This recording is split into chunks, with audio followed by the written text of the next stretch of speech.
Real good, get down on the floor, on the floor. Real good, get down on the floor, on the floor. Real good, get down on the floor. I guess this is the new intro since YouTube is fucking retarded. This is an intro. This is an intro.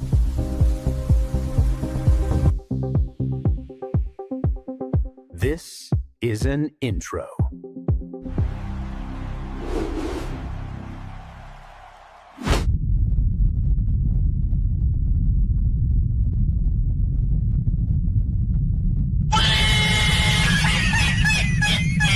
That was a good video. I like that. The gameplay was goated. Yeah, I would say so too. I mean, I thought it was really good. I mean, I think most people thought that, honestly. I feel like a lot of people did. So I was glad to see it. The Mimic Boss too. Well, I mean, a lot of stuff was good with the game, right? It wasn't just one thing. Expedition 33 has better gameplay than Baldur's Gate 3 by a mile. Well, yeah, because they focus mainly on gameplay. I think that's what makes the most sense, doesn't it? There's the video right there. I actually like Hypnotic's videos a lot. I mean, I've watched a lot of them myself. And, you know, make sure to give him a sub and everything like that. He has, how many does he have? 107,000 subscriberinos. Wow. And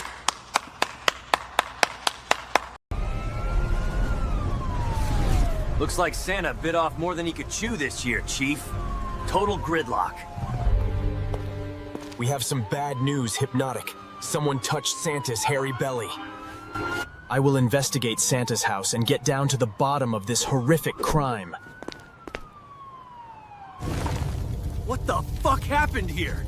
Could it have been the gopher, or the wombat, or the beaver?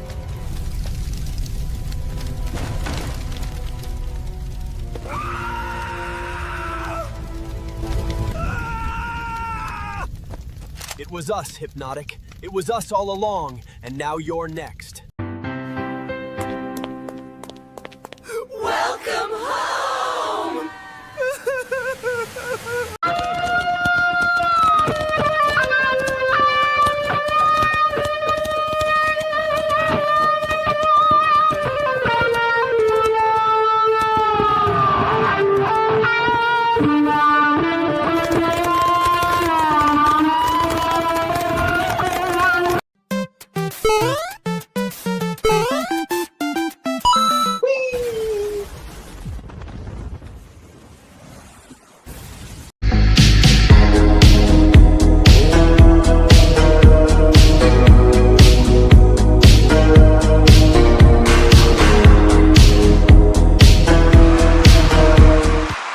That's right.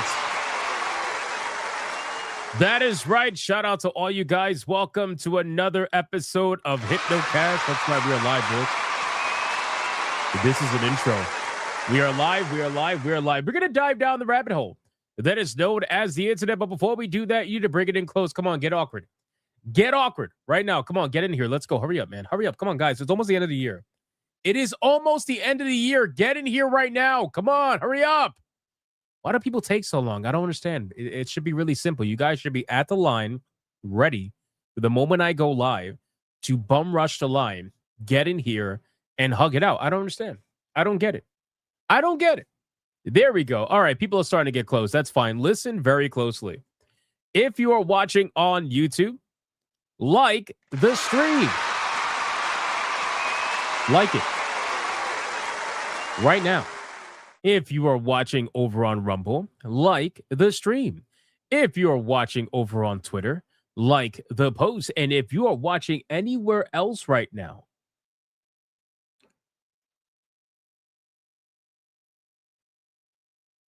you're going to spend New Year's alone without the bigot army.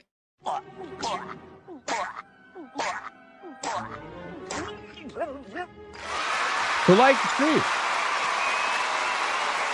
Like the fucking... Oh my God. Guys. Oh my God.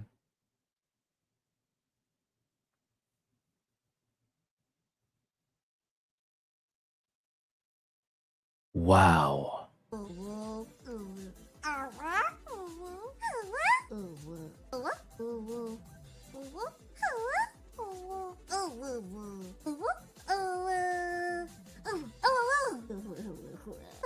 Guys,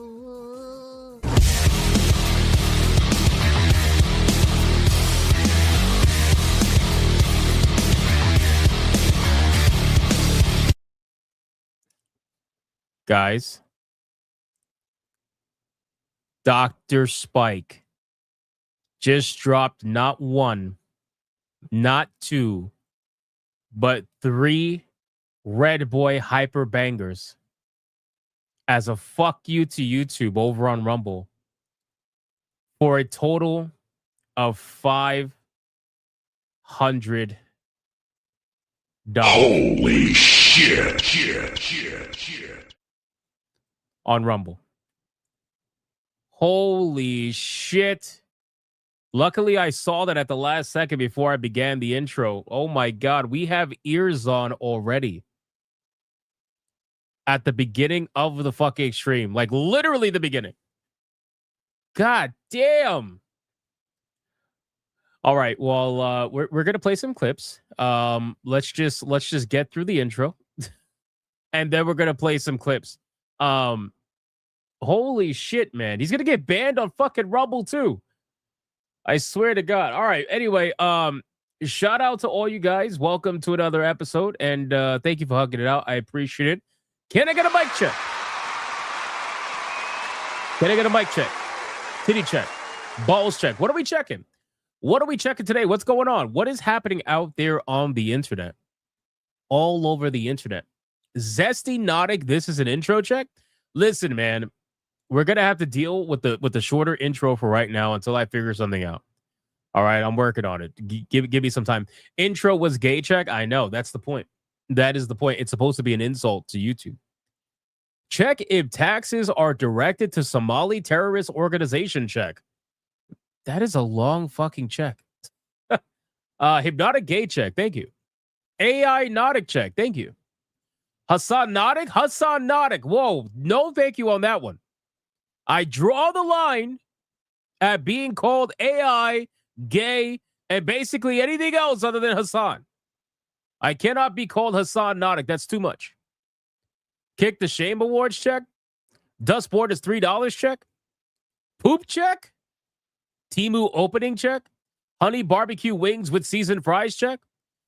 Nice. Starting a Leering Center check. Sonia created Hypnotic check. Metal Nautic check.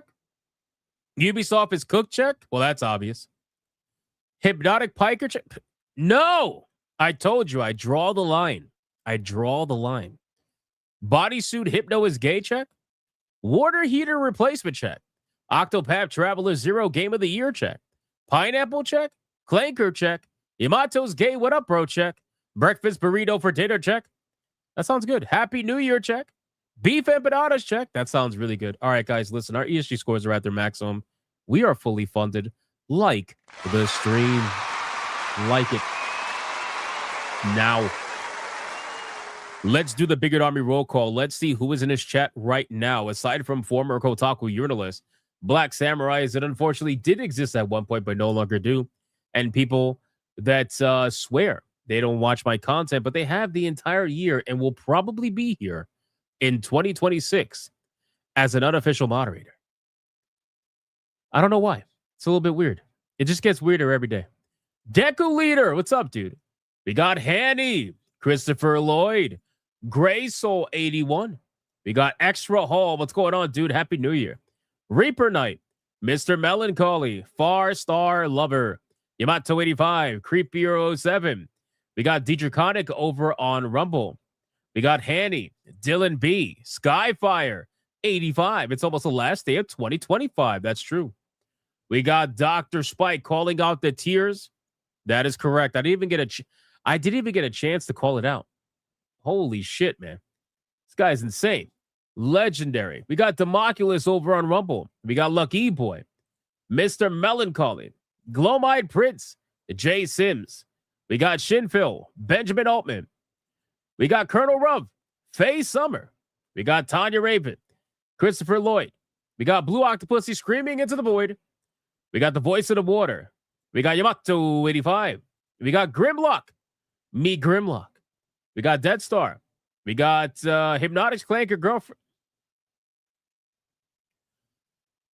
Can somebody please let me out? It's been 24 hours, 3 minutes, and 17 seconds since I got to see Last Light. Address is 123 Anytown, USA, Minnesota. Looking for the Leering Center. Really? Seriously? We got Monkey Man 04, Frenchie 07, Ali Kusanagi. We got Matthew with the Hero Priest. We got Deku Leader, Creepier 07. We got Romanizer 24, Faye Summer, Nick Havoc, Old Man Cad. We got Commander Sonok, Panther. What's going on, dude? We got Weedy for Sweetie, No Black Samurais. We got, who else is here? The King Joker, Limitless Andre over on Rumble. We got Andrew Bonifacio. What's up, dude? All right, 4 more people. 4 more people. Then we got to get on with the show, boys. 4 more people. We got King of the Legend Demon Wing. We got more dots, more dots, more dots. We got Ron TFK. We got I am here until YouTube deletes my account, walls. They probably will. They're probably going to be like, hey, you need to stop it. And then Rumble's going to be like, you know what? You could come over here until we say you need to stop it. They're going to, again, don't get banned on Rumble. Please, for the love of God. We got Bugsy, Dikachu. We got Dirt McGurk. What's up, dude? We got Benjamin Altman. We got Too Cool Curry. What's going on, man? We got Matt Stanford, Backbone EJA, MWV Dragon. We got Adair Soto, the King Joker again. And last but not least, we got Anthony Smith. We got Joel Jimenez. What's up, man? We got Full Metal 921, Aloof Liberty. And we got Life Ferret over on Rumble. We got Jesse the Dank. Oh shit, you in the hospital? Damn, man. I hope you're feeling better. Holy fuck. Too Cool Curry. And Joker Lou. And Anubis Hentai Hades. All right, boys. And Cello 80 over on Rumble. I called out as many people as I possibly could. Let's sacrifice your fellow Pigot Army member. And let's see who is going to get probably one of the final money shots of the year. That's a big one. That's got to be a big one. Weedy for Sweetie says Dr. Spike won't listen. Booty hole protected down by 3. Am I counting the emojis? No, normally you got to put a number. 1, 2, 3. Mr. Melancholy, booty hole protected by the power of Nico Robin, the supreme waifu. No Booty Adams, no Bonnie Blue, times 9. You'll get the double tap from Broly and Santa. Times 9? Jeez. 1, 2, 3, 4, 5, 6, 7, 8, 9. Skyfire, 360 ultimate booty hole protection. No Una reverse. No weaknesses. No cheats. Go down by 5. 1, 2, 3, 4, 5. Bro, you are banned until next year, my guy. What the fuck? Seriously? Holy shit. Colonel Ruff. Seriously. My guy. And holding out the coffee on top of that too. What is the obsession? You're banned. That's it. You're banned. You're absolutely banned until next year. All day. Like, you're banned. What the fuck? Colonel Ruff, how do you not know by now? This man is holding out his cup happily. This is ridiculous. I have never seen anybody want the money shot like this often. Jesus, man.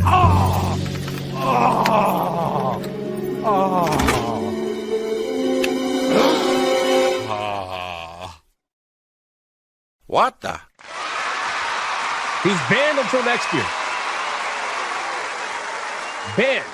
Congratulations, Colonel Ruff. All right, boys, listen, we got a lot we got to talk about today. All right, we're going to be talking about Silent Hill. Apparently, according to Konami, they plan to make Silent Hill a yearly release. And I feel like this is going to be a really interesting conversation, right? Because of all things to make a yearly release, you're going to turn a franchise that has otherwise been dormant into a yearly release in the hopes that it is going to do what exactly? According to them, they think it's going to bring the franchise back to life. I think that's a really fucking bad idea. But anyway, we're going to talk about that. I feel like that's a good one. So we'll kind of go over that, talk about that. We're also going to talk about Yoshi P's recent comments about Ghost of Yotei, how apparently Ghost of Yotei is one of his favorite video games of the year. Apparently, he can't get enough of Antifa. So we're going to talk about that. I feel like that's pretty interesting.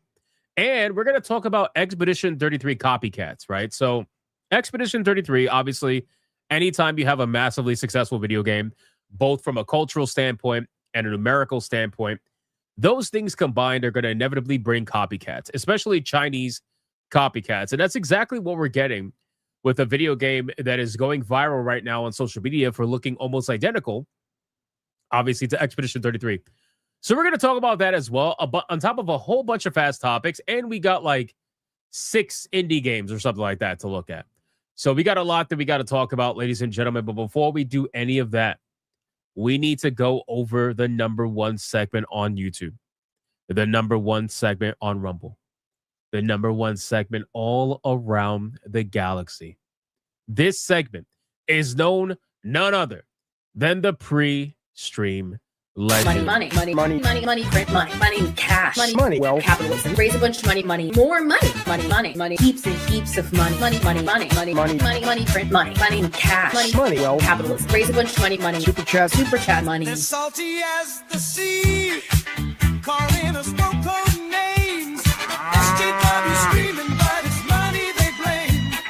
Burning with envy, they're falling flat. They can't handle the sound of a super chat. That's right.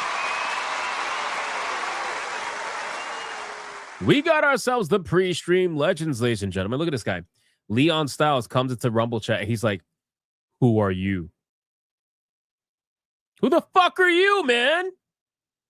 Like the stream. Make sure everybody welcomes Leon Styles into the stream.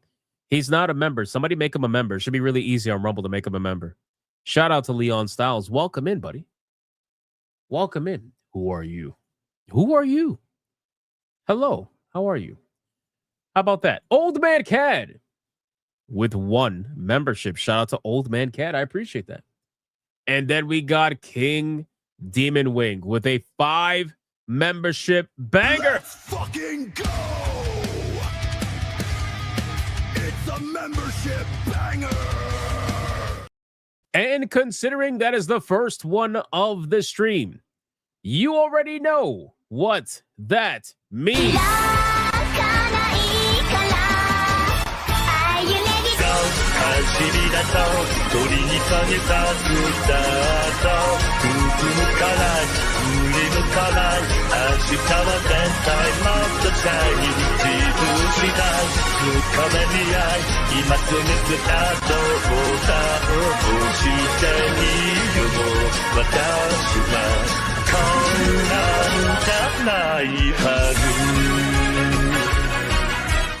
Shout out to King Demon Wing. I greatly appreciate it. Old Man Cat says Hypnotic, I was actually first. Lies. Did I lose a super chat? Let me see. Are you lying to me? He might be lying to me. Let's see. I saw 1 membership from Old Man Cat. I didn't see 5. I didn't see 5. Let me see. Yeah, I see 1. Old Man Cat, stop fucking with me, you bastard. This guy trying to steal the spotlight from King Demon Wing. Shout out to King Demon Wing, man. Thank you so much for the 5 membership banger. I appreciate that, brother. We got Felstep. We got Felstep becoming a member all on his own. Shout out to Felstep. Thank you so much for that. I appreciate you, my man. We got Monkey Man with a 2. What key can open a door? A Mun key. Ho, ho, ho. Well, at least it's different from the turkey. At least it's different. God damn, bro. These people are felting me right now with these bad dad jokes. Appreciate it, though. And then we got Extra Hall with a 2. Love you all as always. Shout out to Extra Hall or Extra Hell. Regardless, appreciate you, my man. Thank you for being a part of the Bigot Army. I appreciate that. And then with a 5, he says, games should be made like a cult film for a small, dedicated base. If it's good, it's going to explode. If not, well, enjoy your base. I agree with that. I think targeted scope is probably better than a wide net that's going to miss a lot of people and also betray the people that otherwise would have been very into it. Anubis with a 2. Hypnotic, you're promoting atomic bombs. That's illegal. No, I'm not. I don't know what you're talking about. We got Trey Burkhalter, who yesterday said, fuck the rules.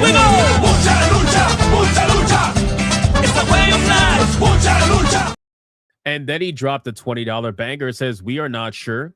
But was that an intro? You were not clear enough.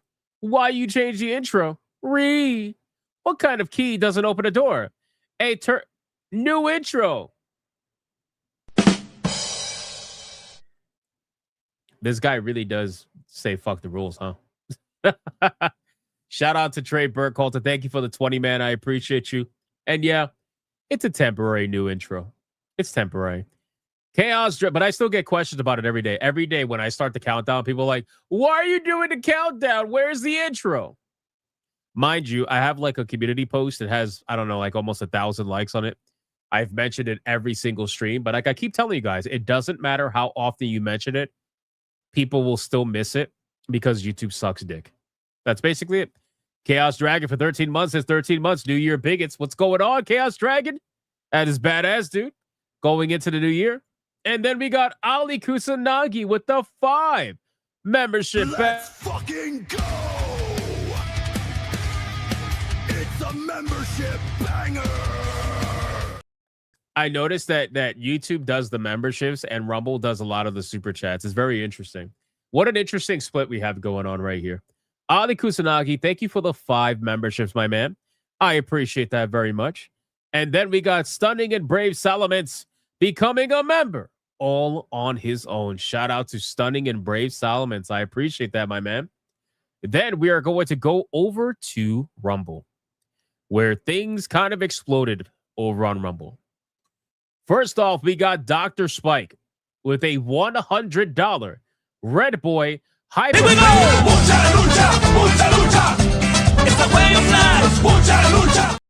He says YouTube still has me banned. Rumble for the win.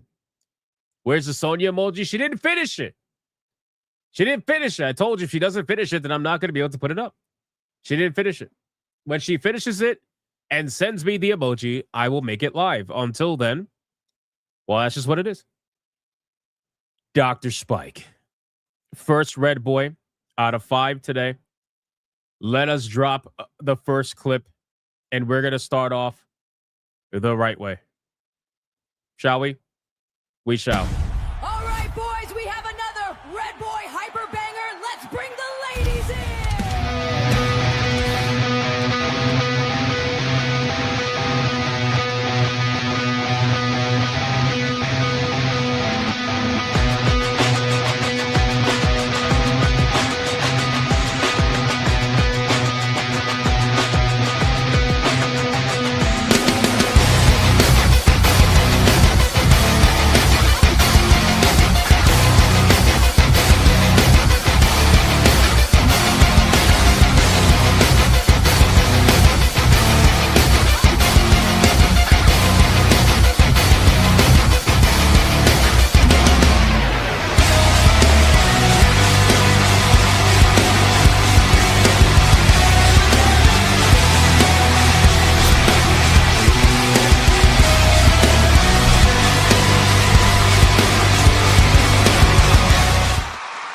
Shout out to Dr. Spike with that first Red Boy Hyper Banger. I appreciate that, my man. And then Dr. Spike dropped another $100 Red Boy Hyper Banger. And he said, this one is for Old Man Cad's choice of girls.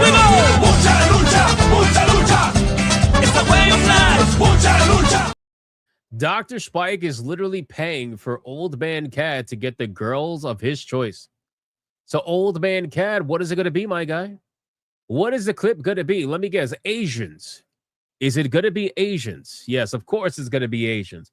He literally just said Asians. Why am I not surprised? Oh my god, it's a Red Boy Hyper Banger.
Shout out to Dr. Spike holding it down for Old Man Cad.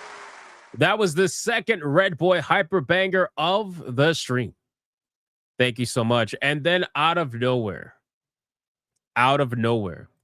completely unprovoked, Dr. Spike, after two $100 Red Boy hypers, he decided to drop a $300 Red Boy Ultra Omega hyper banger. A $300 one.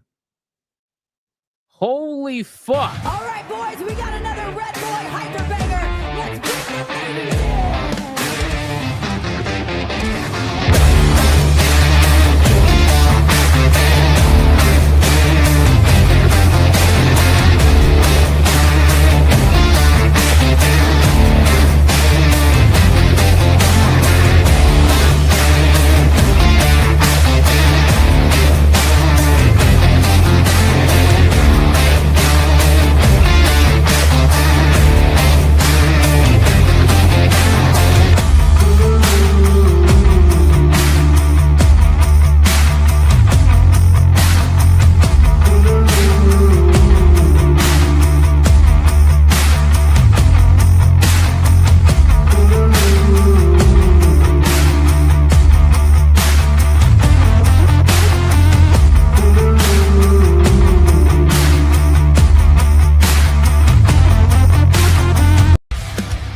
bring the ladies in.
My God, man. Shout out to Dr. Spike. Throwing the party right now in the chat like an absolute fucking boss, man. Holy shit. Angels of Destiny says a shorter intro, but more Red Boys. Win-win. I guess. I don't know. But that was insane, man. A $300 Red Boy Ultra Hyper Banger. Holy shit. That's insane, bro. Shout out to Dr. Spike for always holding it down. I greatly appreciate it, man. Then we got D Draconic throwing in some memberships over on Rumble. Rumble needs some memberships, love, man. We got D Draconic gifting a membership. Thank you so much, D Draconic. Appreciate that. And then for $1 says that as another fuck you for YouTube, Elon is considering paying creators and user payouts to compete with him. I actually saw that. I was going to go over that today. That was one of the topics. So we're going to end up talking about that. And then Deadeye's Lock for $1. Bonds meet your game counterpart. Double O Soy. Hi, I'll have milk, soy, not full cream. Bonds, it's martini. Shaken, not stirred. Timu, Nathan, and Drake. Yeah, man. After what we talked about yesterday with the Bond stuff, needless to say, concerned is probably an understatement. But we're gonna, we're gonna monitor that and see what's going on. Old Man Cat, what a two. Which state has the most streets? Rhode Island. Oh my God, that's bad. That's so bad. Tanya, what a two. New intro's gay. Here's $2. Nice. I appreciate that. Extra Hell, what a 5. For me, a live game yearly game release is a death sentence for a franchise. I agree. That's what causes burnout. And to be honest with you, considering it's not a multiplayer game, I just really don't understand why they would want to do that. Dark Templar with a 4.99. Another good indie survival game I'm playing is Dawn of Defiance. I don't detect any DEI. Got to look into that, man. Never heard of it. I got to see what's going on with that. Dead or Riot for 11 months. Boss man, I'm tired. Another franchise just announced its gayification. Can we have less gay in the new year? Is that really too much to ask? The crazy thing is one of the gayest men in the world is currently saying this right now. Right? So like Denarier is the kind of guy that is demanding I put a husbando battle, right? And even he is tired of it. That's crazy. Shout out to Denarier, man. I appreciate that. And yeah, I don't know. To be honest with you, bro, I feel like it's probably going to get worse. So we'll see. Beautiful Zexo with 8 months. We should welcome that Leon Styles with open arms. He did say that he liked the stream over on Rumble, so that's a good start. That's a good start. And then Anubis with a 2. Here's $2 so I can trump Zelensky clip. Oh my God. Shout out to Anubis. I appreciate that. All right, boys. We are fully caught up everywhere. Holy shit. Legendary. Let's get into the content, and we're going to go right into the indie game showcase. We do have some games to look at, and then we're going to talk about all the topics that we have planned right after that. But we got some interesting games to look at. So let's do that first. Here we go. All right, folks, it's time for the Indie Game Showcase. All right, first one up is called Might Rhea. Might Rhea is supposedly a schoolgirl superhero and her manager Neo as they embark on a journey as hero content creators, fighting monstrous beings that emerge daily from the dimension beyond. Anime-inspired, heart-pounding hero action is awaiting you. Let's see what this game is all about. Hopefully they don't slip a titty or something in here, because you just know how it be sometimes, man. Let's see what we got.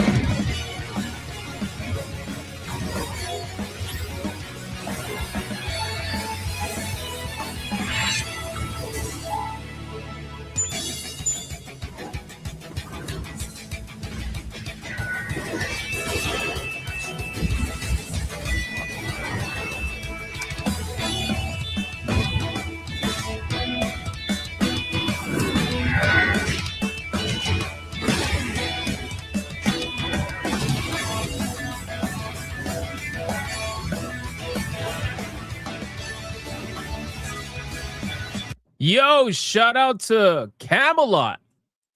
331, my man. What's going on?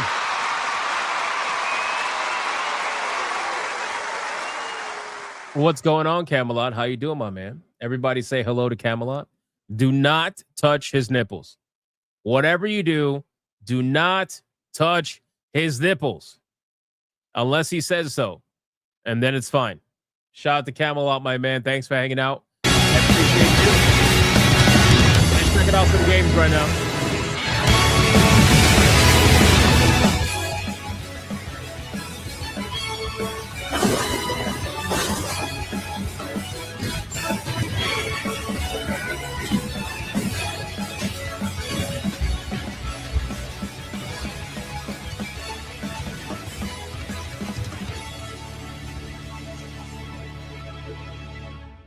I'm not going to lie, I kind of dig it, but I have a feeling this might be a gacha game. I don't know. I don't see anything about it potentially being a gacha game. So hopefully it's not, but it kind of looks like one as well. But the gameplay looks fucking cool. I think the style looks pretty cool overall. So this is definitely something that I'm going to follow unless it announces that it's a gacha game. Well, then at that point, whatever, But definitely interesting. I do like the style, do like the gameplay overall. The fights look pretty cool.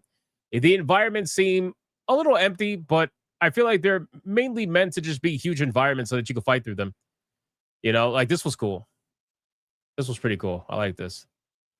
We'll see how this one goes. Old Man Cat linked it in the chat for those of you that want to wishlist that. I'm going to wishlist that myself. And let's get into the next one. What the fuck is this? Tides of Tomorrow. From the makers of Road 96, Tides of Tomorrow challenges you to survive the troubled ocean planet of Ellen, as well as the choices made by your friends and favorite streamers. What the fuck? All right, so what's this? Let's see. Tides of Tomorrow. What's going on here? Tides of Tomorrow has a very interesting concept. Next to making your own choice. What the fuck am I looking at, bro? Holy shit. What the fuck am I looking at? What in the avowed is this nonsense? Concept. Next to making your own choices that alter the story, you are also following another player who made choices before you, and you have to live with their consequences. Maybe you remember that this title was announced during a recent State of Play, and I was immediately intrigued. So of course, when the developer Digix Art reached out to try the game and sponsor the channel, I was on board. You might know them from Road 96, which has a very positive score on Steam and is also all about interactive storytelling, but Tides of Tomorrow takes that to the next level. I've now played through the demo a couple of times, and if this is just the tip of the iceberg, it could be a very special. Why are these characters so fucking ugly, bro? Like, what the fuck is going on here? Experience. You can. Although that dude looked like he had a pretty Chad beard. I'm not gonna lie to you. That's a pretty Chad beard in the background. But I feel like this thing also should have a Chad beard. I don't know. Experience. You can, by the way, check out the demo for yourself via the special link in the video description and wishlist the game as well if you want. So the game takes place in a post-apocalyptic world where most... Bro, look how colorful everybody is. Look, literally like yellow paint all over the wall. Like, what is going on? Of civilization was wiped out by a massive flood. Those who survived are now scattered across the ocean and infected with plastemia, a disease caused by microplastic pollution. Ozone helps slow the spread of this virus in your body, so it becomes the most valuable resource in the world. And immediately after being rescued from the ocean, you are... God damn, bro. Imagine being rescued by this. I'd just be like, yo, put me back in the ocean, bro. Put me back in the ocean, right? I don't need to be rescued. It's good. Just throw me back in there and I'll see what I could do. You are impacted by a choice made by the player you're following. Nahe, the person who rescues you, only has one bottle of ozone. So if the player before you already took it, you are left empty-handed. And that is just one of the many ways. How ironic would it be if this game actually ends up being amazing in terms of gameplay? Highly doubt it, but I'm just saying. How ironic would that be, considering every fucking character is just awful to look at, bro? Not even just the women. Like, every character is awful to look at. Other players' choices can affect your playthrough. You then get on a boat and can explore. Yeah, exactly. Katie Astronaut says, I think it's just bad art choice, not agenda-driven. Yeah, that's what I'm thinking, too. I'm thinking this is just a really fucking stupid art choice. I get what they're going for. They're trying to showcase that everybody has an affliction due to all the microplastics, and it's probably... Again, it's probably going to be like this super environmental style video game, whatever. It doesn't mean it's going to be bad, but like you could see in the background all the plastics and all the garbage and all that shit. But dude, it's like, why are you walking through town and everybody's got rainbows on? You know what I mean? It's just a little bit weird. Or nearby locations. We have to go to Marketland, where more ozone should be available. Piloting the speedboat feels great, by the way. And when you get close to a platform, you will see a short loading screen before arriving there in third person. Right away, I saw Joyce, the player who I was following, walk to a donation box. This is where you can leave items that the person following you can we donate a better Joyce did not leave anything for me, sadly, but in other runs, there were plenty of resources to grab. So you can actually... So you could practice socialism. And you got to hope that other people will leave things for you. And some people actually might not leave things for you. Interesting. Make the game harder for yourself, but easier for whoever follows you if you want. How the overall system works is pretty simple. Before you start, you select a player you want to follow. This can be a friend from your friend list, a random person, it can be me, a developer, or really anyone who shared their code with you. But there are also offline journeys if that is what you prefer. The idea is that we are all Tidewalkers, and with one press of a button, you can see visions from the Tidewalker you are following. So basically, how they were walking around and what interaction. All right, is there a better trailer for this? Let me see.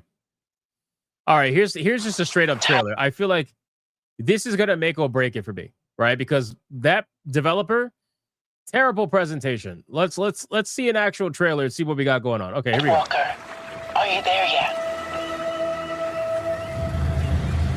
Cleo has uncovered a formula for a cure, but she's keeping it safe in her tower. Hey, you got some hosen? Market Land seems a bit tense today. I heard something happen with another Tidewalker. Damn it. It's gone. Someone beat us to it. Ever since the Great Flood, Elland, my dear planet, has been dying. Plastemia has taken everything from us. But you Tidewalkers are all connected. Hey, you! Stop right there! And it's up to you now to use that power.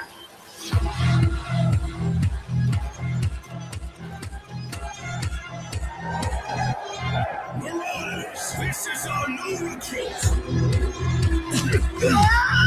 Please, help me.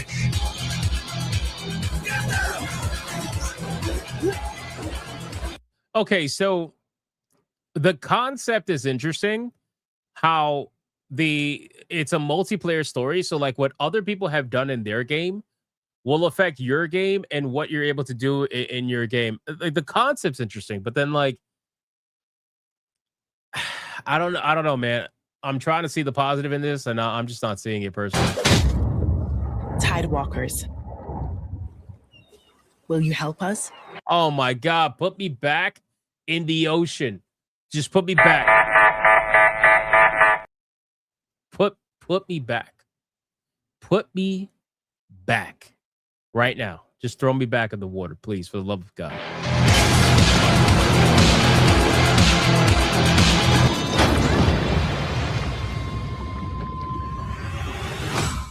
Oh, that was cool. I feel like this game is a mix of a bunch of games. Like, it's trying to be Subnautica, but it's also trying to be like, I don't fucking know, Mirror's Edge with the parkour and other shit. I don't know. This is a weird one. I don't think I'm gonna wishlist this one, to be honest with you. It's just a little bit too weird for me. I don't like the art style. That's really what it is for me. It's a little bit jarring. But I mean, we're gonna link it in the chat for those of you that might have liked it. You're more than welcome to check it out. It doesn't bother me. Next one up is called Orc War Chief. Become an Orc War Chief and fight for survival of your race. Rebuild your village and train your warriors. Gather resources and craft weapons. Okay. All right. Maybe this will have a little bit more testosterone. Let's see. Let's see what we got here. Here we go. All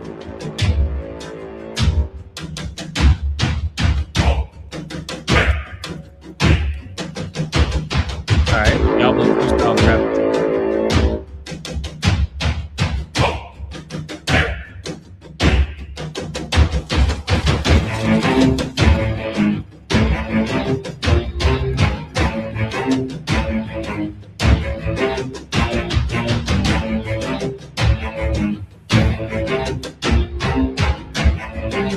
And I say Gluck Gluck and Heck as well.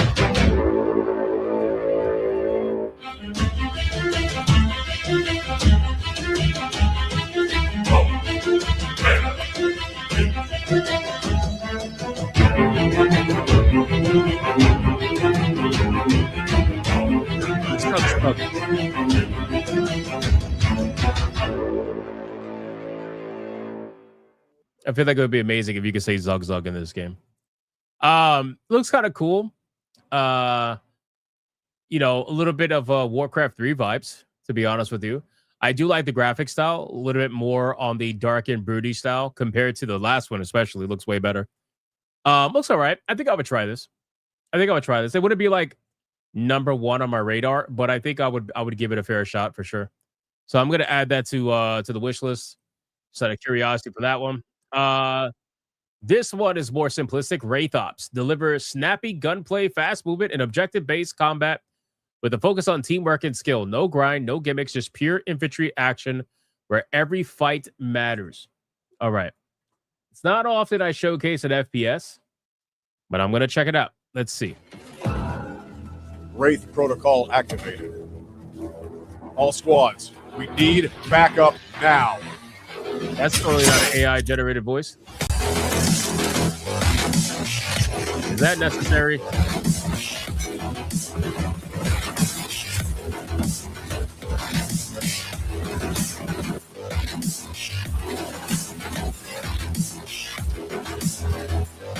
You guys are fucking useless. Is this what you get paid for?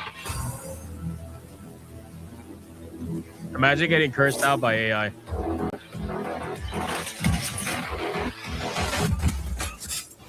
He didn't even shoot him.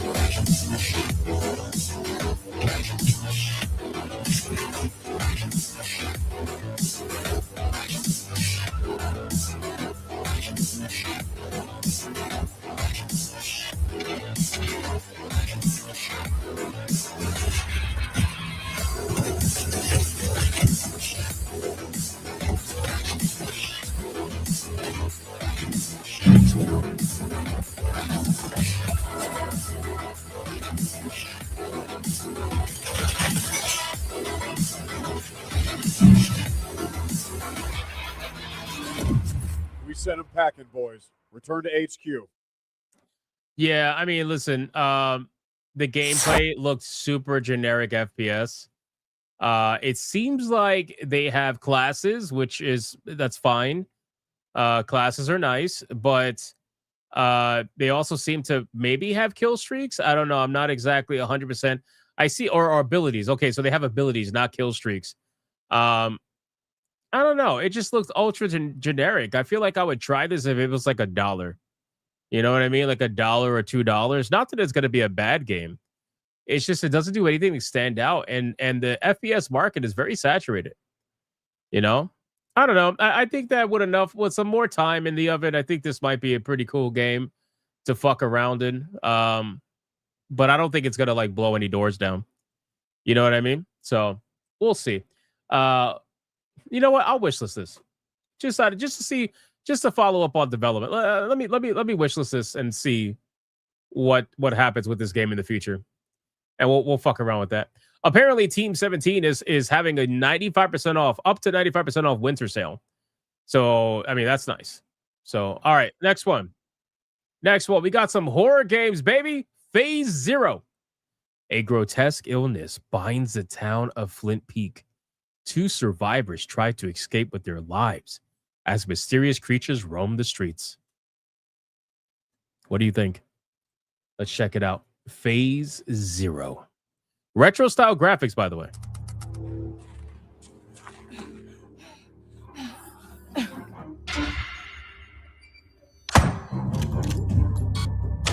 Did she shoot the Karen?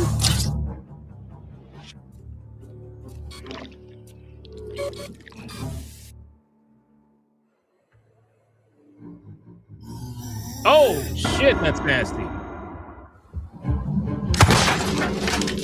Oh, you almost fell, bro. Phase 0. I kind of like it. I'm not gonna lie to you. I kind of like it. Do they have another trailer? No, they got screenshots. So, retro style graphics, PS1 style graphics, love it. Not bad. It's got a nice little bit of creepiness to it. I like it. The imagery is a bit on the more creepy, disturbing side, it seems like. So I'm all for that. This part was really cool. When he kind of woke up. Where is it at? Right here. Yeah, there you go. Right. Where'd it go? Fuck, did I lose it? Right there. That's pretty cool. I like it. I'm going to wishlist this one. Phase 0 is what it's called. Do you think it's going to have tank controls? I don't know. It might have tank controls, although I doubt it, considering it's the modern day games, you know? We need more Resident Evil games, and it's not. Yeah, I agree. 100%. I'm down for this. Like, anytime I played Tormented Souls 1 and 2 this year, probably one of my top games this year by far. Fantastic experiences. And it made me just want more retro style horror games again, you know? Or even like, when I say retro style, I don't just mean graphically.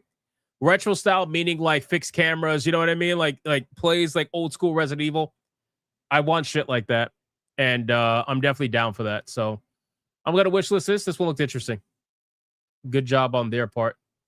Okay. I got two more. We got Paperhead. A cute cardboard world. Something went horribly wrong. Paperhead. Let's see what this is about. Paperhead. Why would cardboard bleed? That's a good question.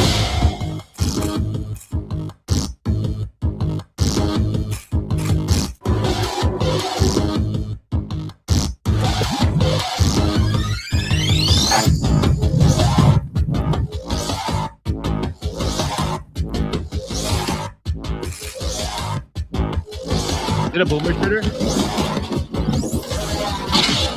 Is that a pencil?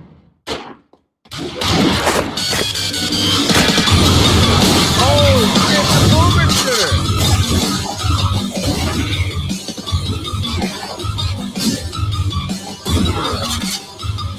Oh, shit!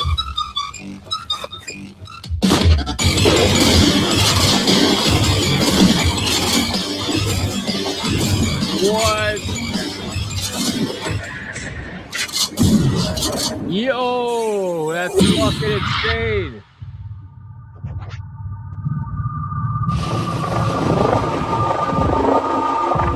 Yeah, no, I gotta. Yep. I am wishlisting this immediately. This is like the Paper Mario version of Doom, bro. What? That's crazy. And it's actually bloody and gory, which makes it even better.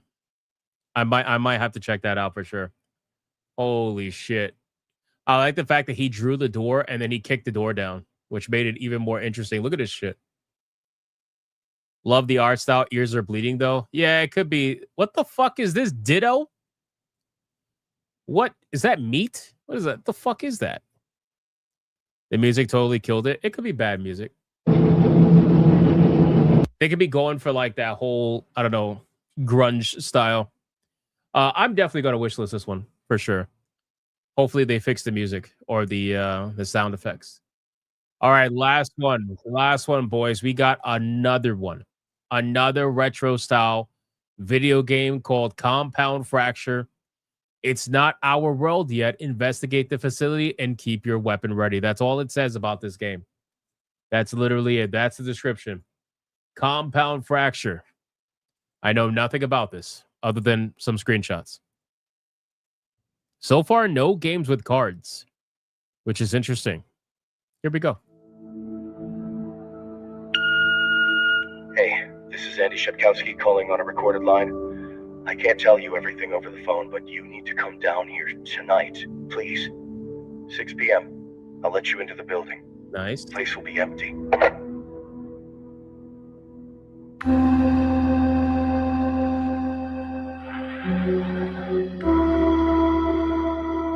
Creepy. I like it.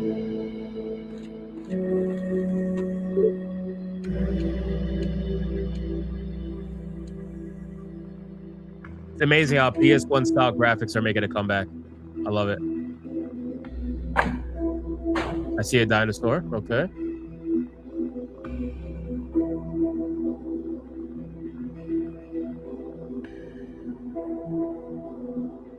Is the water rising?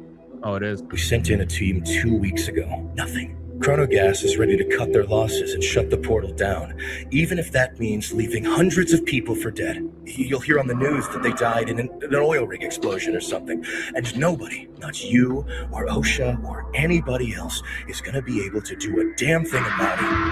Oh, shit.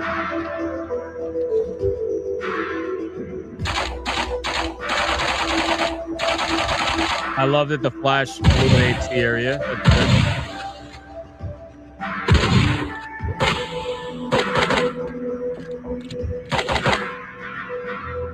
I like the sound effects.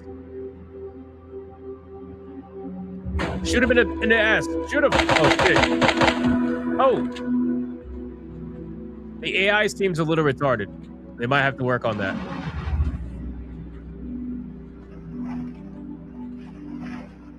I'm Oh, that's sorry, creepy. Enforcer. I didn't know who else to call.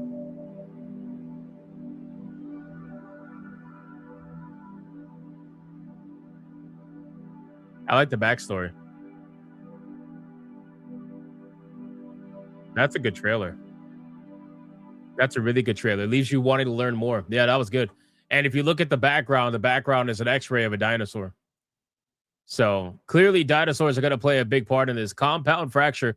Yeah, I'm definitely going to wishlist. It's not even a fucking question. Absolutely wishlisting this right now. Super excited for that. That's awesome. No release date announced yet, but they're planning for 2026. So we'll see how that goes. Okay, that is the last one that we had. That was a lot of fucking video games, man. A lot of video games.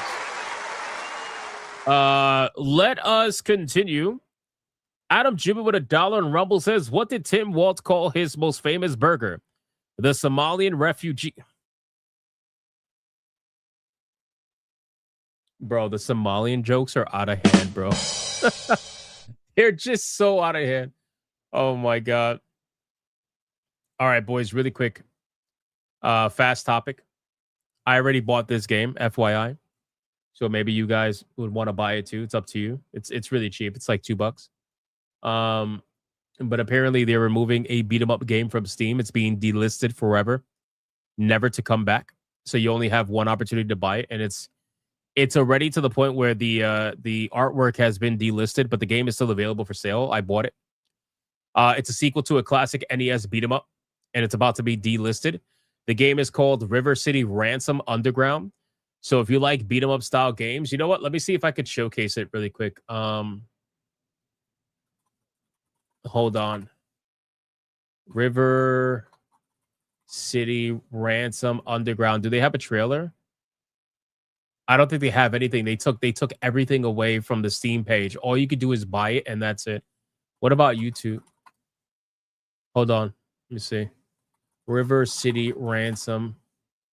They took everything off the fucking Steam page. Gameplay. Here we go. Okay, let's see what we got going on here. So this is gameplay of this. So this game is going to be going away by the end of the year. Take a look at this. See what we got. Oh, this is really fucking classic, bro.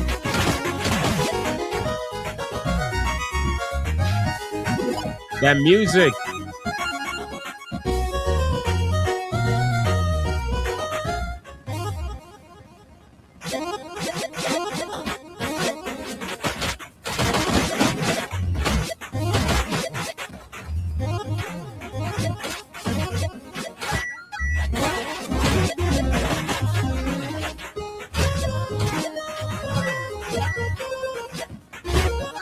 Oh, good.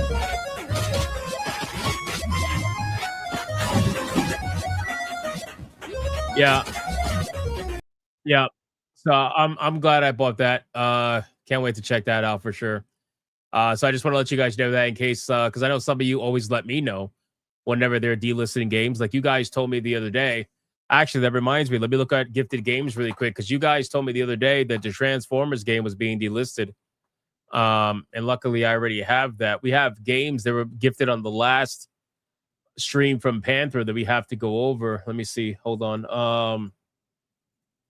So Panther, of course, Panther gifted the Transformers Battlegrounds add-ons before they disappear. Look at this. Oh my God, Panthera. Dude, before they disappear. Shout out to Panthera. Holy shit, my man. He gifted pretty much almost everything from the Transformers Battlegrounds. It sucks that they delist games and you can't get them anymore. But once you have them, they don't go away. So shout out to Panther, man. Thank you so much for that. I appreciate it, man. That's very nice of you. Thank you so much. All right, let's get into the first topic, which is going to be, let's talk about Expedition 33. So Expedition 33, obviously you guys know, is pretty successful, right? Wait, what's this?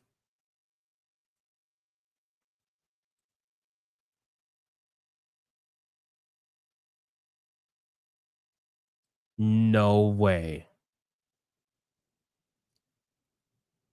No way. Kata just now became a member of the channel. At the lowest tier, by the way. Became a member of the channel. Just now. Holy shit. That is crazy. Wow. Welcome, Kate. It's about time. You know why he did this? He did this so that it minimalizes the amount of trolling that I could do to them when I go on their stream this coming Friday. That's what that's about, right? That's what that's about. Shout out to Kata. Thank you so much for becoming a member. I appreciate that, my man. Soapy Enigma says, this week I bought a NES, Genesis, Dreamcast, N64, GameCube, PS1, and Atari 2600, about 40-ish games across all consoles. Bro, you made out like a bandit. You made out like a fucking bandit, bro. Shout out to Soapy Enigma. That's awesome. And then Scrap Gamer with a 5 had wanted to give you a heads up that arcade game Damon Bride Additional Gain has been ported to PC on Steam, and it's on sale. I got to check that out, man. Thank you, Scrap Gamer. I appreciate that, bro. I got to check that out. Okay. So let's go back to Expedition 33. So you guys know 33 is has been pretty successful, right? Sold about, I think it passed 6 million copies finally. Not even including the people playing it on Game Pass. And obviously you guys know about the award show, how it completely swept the award show, and how they also got their Indie Game of the Year award taken away from the Indie Game Awards because of alleged AI usage and all that virtue signaling bullshit. You guys know that. But one thing that's never talked about is whenever you have a successful video game, China will be really quick to want to copy that shit. Right? Kind of happened with Black Myth Wukong. Black Myth Wukong came out, and then what happened, right? It was so successful that people wanted to copy the fuck out of it from China, right? So we are seeing the same exact thing with Expedition 33. I don't think any game is ever going to escape the Chinese copy knockoff. And keep in mind, guys, Expedition 33's combat was heavily inspired by Persona. So in a way, you know, they took that they took that combat style, were inspired by it, and made their own thing. And now other people, Chinese developers, are copying Expedition 33. It's just the way it's the way this all works, right? So I wanted to showcase this trailer because this trailer is gameplay from the alleged copied game. So let's see what we got going on here. It's only about a minute long. Let's see.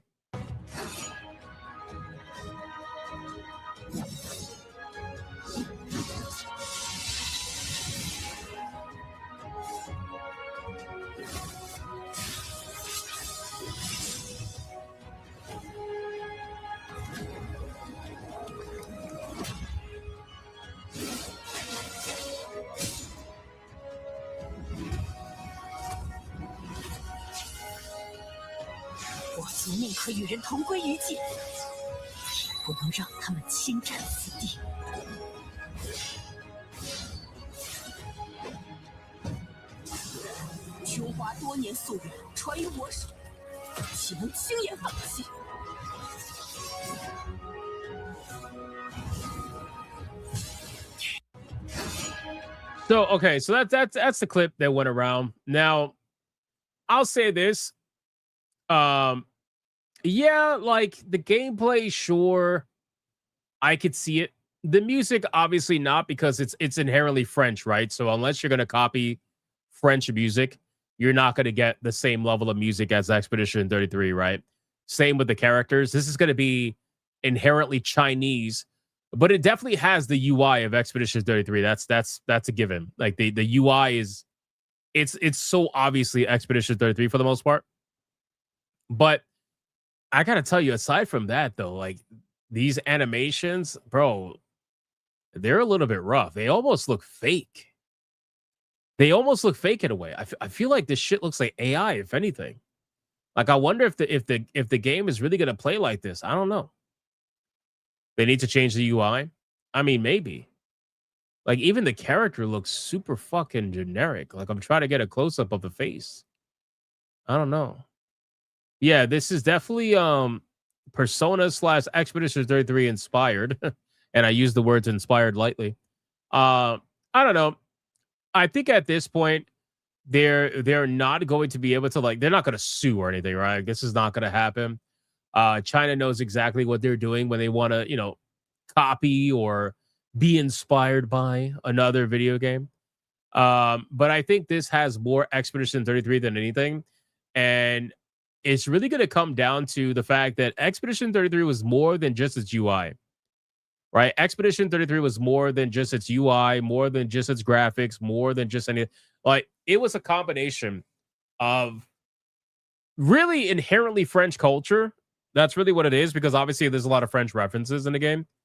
The storytelling, the music, the gameplay, obviously, all of it came together to make what it was, right? So they can copy the style, they can copy the UI, they can even copy the gameplay to an extent.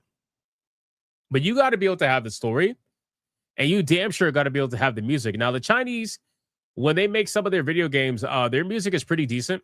Like in Wu Chang, the little bit of music that was in that game was pretty good. In Black Myth Wukong, the music was really good, shockingly.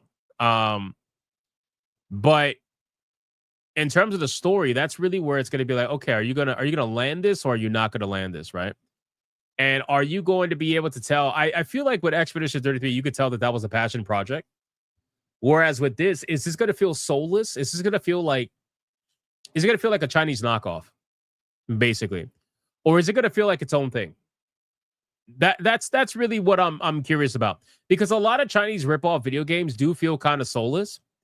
But the truth is that they end up getting played. They get played like crazy because China's huge, obviously. And they're going to market this to their own people.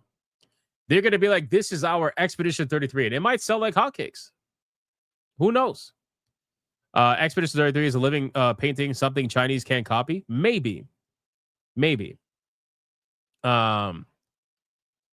We'll see. Ancient Chinese secret, rip everything off. Facts. Yeah, but we know better. They live in a bubble. I don't know. Motherfucker said Black Myth Wukong would never come out. Those same motherfuckers are super quiet. Who said that Black Myth Wukong was never going to come out? Who said that? People were saying that Black Myth Wukong was never going to come out? Why? Because it looked too good? I feel like, I will say this, I feel like Black Myth Wukong put Chinese developers on the map. For sure. In terms of AAA, like, quality product, I think that it absolutely put them on the map for that. Because before then, they had a reputation of being all about mobile games, gacha games, things, you know what I mean? Lots of people thought it was fake. Oh, that's fair. That's fair. Can you blame them, though? Can you blame them? Jaffe said it's fake. Jaffe's fucking stupid. Okay? Like, don't take anything Jaffe says with any sort of seriousness whatsoever. The guy is a walking fucking, like, hypocrisy. Don't even bother. Jaffe's retarded. But to be fair, looking at, like, before Black Myth Wukong, just think about it. Think about the Chinese market. Think about what they were releasing, right? Anytime they would try to make something that looked like a AAA game, it ended up being a mobile gacha game or something along those lines. You know? The Turtle Move says, nah, it was the first Epic game after Stellar Blade. Stellar Blade wasn't Chinese, though. Stellar Blade was Korean. South Korean. Black Myth Wukong made some Chinese investors leave some Western or Japanese studios to invest more. That did happen. That did happen. The last game from this series came out last year with a box set. I'm actually excited and interested to see what they end up doing with Black Myth. What's the next Black Myth game called? I forgot what it was called. What's the next Black Myth game called? It looked good. I forgot. Let me look it up. Black Myth. Zongkui. Zongkui. I don't know if I'm saying that right. Black Myth Zongkui. That shit looks pretty cool. So very curious to see what they do with that. And now that we know that they did it with Black Myth Wukong, I'm sure they're going to be able to come out with Zongkui. pretty good. So anyway, in terms of this game, though, I mean, listen, is this the first time we've ever seen them knock off a game that's popular? No. Is this going to be the last time? No. It's going to be inherently Chinese, which means it's going to be super fucking flashy. You can already tell. It's like animations galore. Typical, typical Asian style video game with super flashy combat, which may be fun. But again, I think if they take this and they make it their own, if they make it inherently Chinese, if they do Chinese lore, or whatever the case would be, you might have something here. But if they just try to copy 33 and that is it, well, they're going to find out that it wasn't just the graphics that made 33, or in this case, the UI, So we'll see. But the fact is that the Asian studios are really carrying the markets now. It's kind of sad, but it just is what it is. The last game, Ashley Combat, it was Ashley Combat. It was always turn-based. I'm just happy they keep giving Square the finger. That is true. That is true. The more turn-based games that come out, the better. I don't care who makes them. The more that come out, the better, because we need a resurgence in turn-based video games, in my opinion. And I would love to see them make a really strong comeback, at least from a AAA standpoint, or what is perceived to be triple.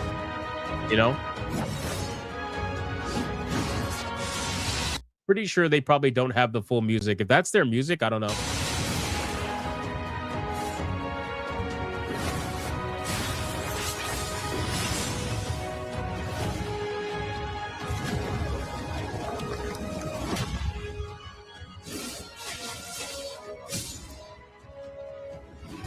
I feel like this music's really generic.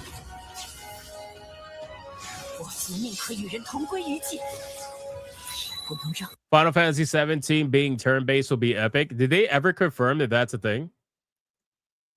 I don't think they ever confirmed that, right? They never said whether or not Final Fantasy 17 will be turn-based, right? Let me see. I don't think they did.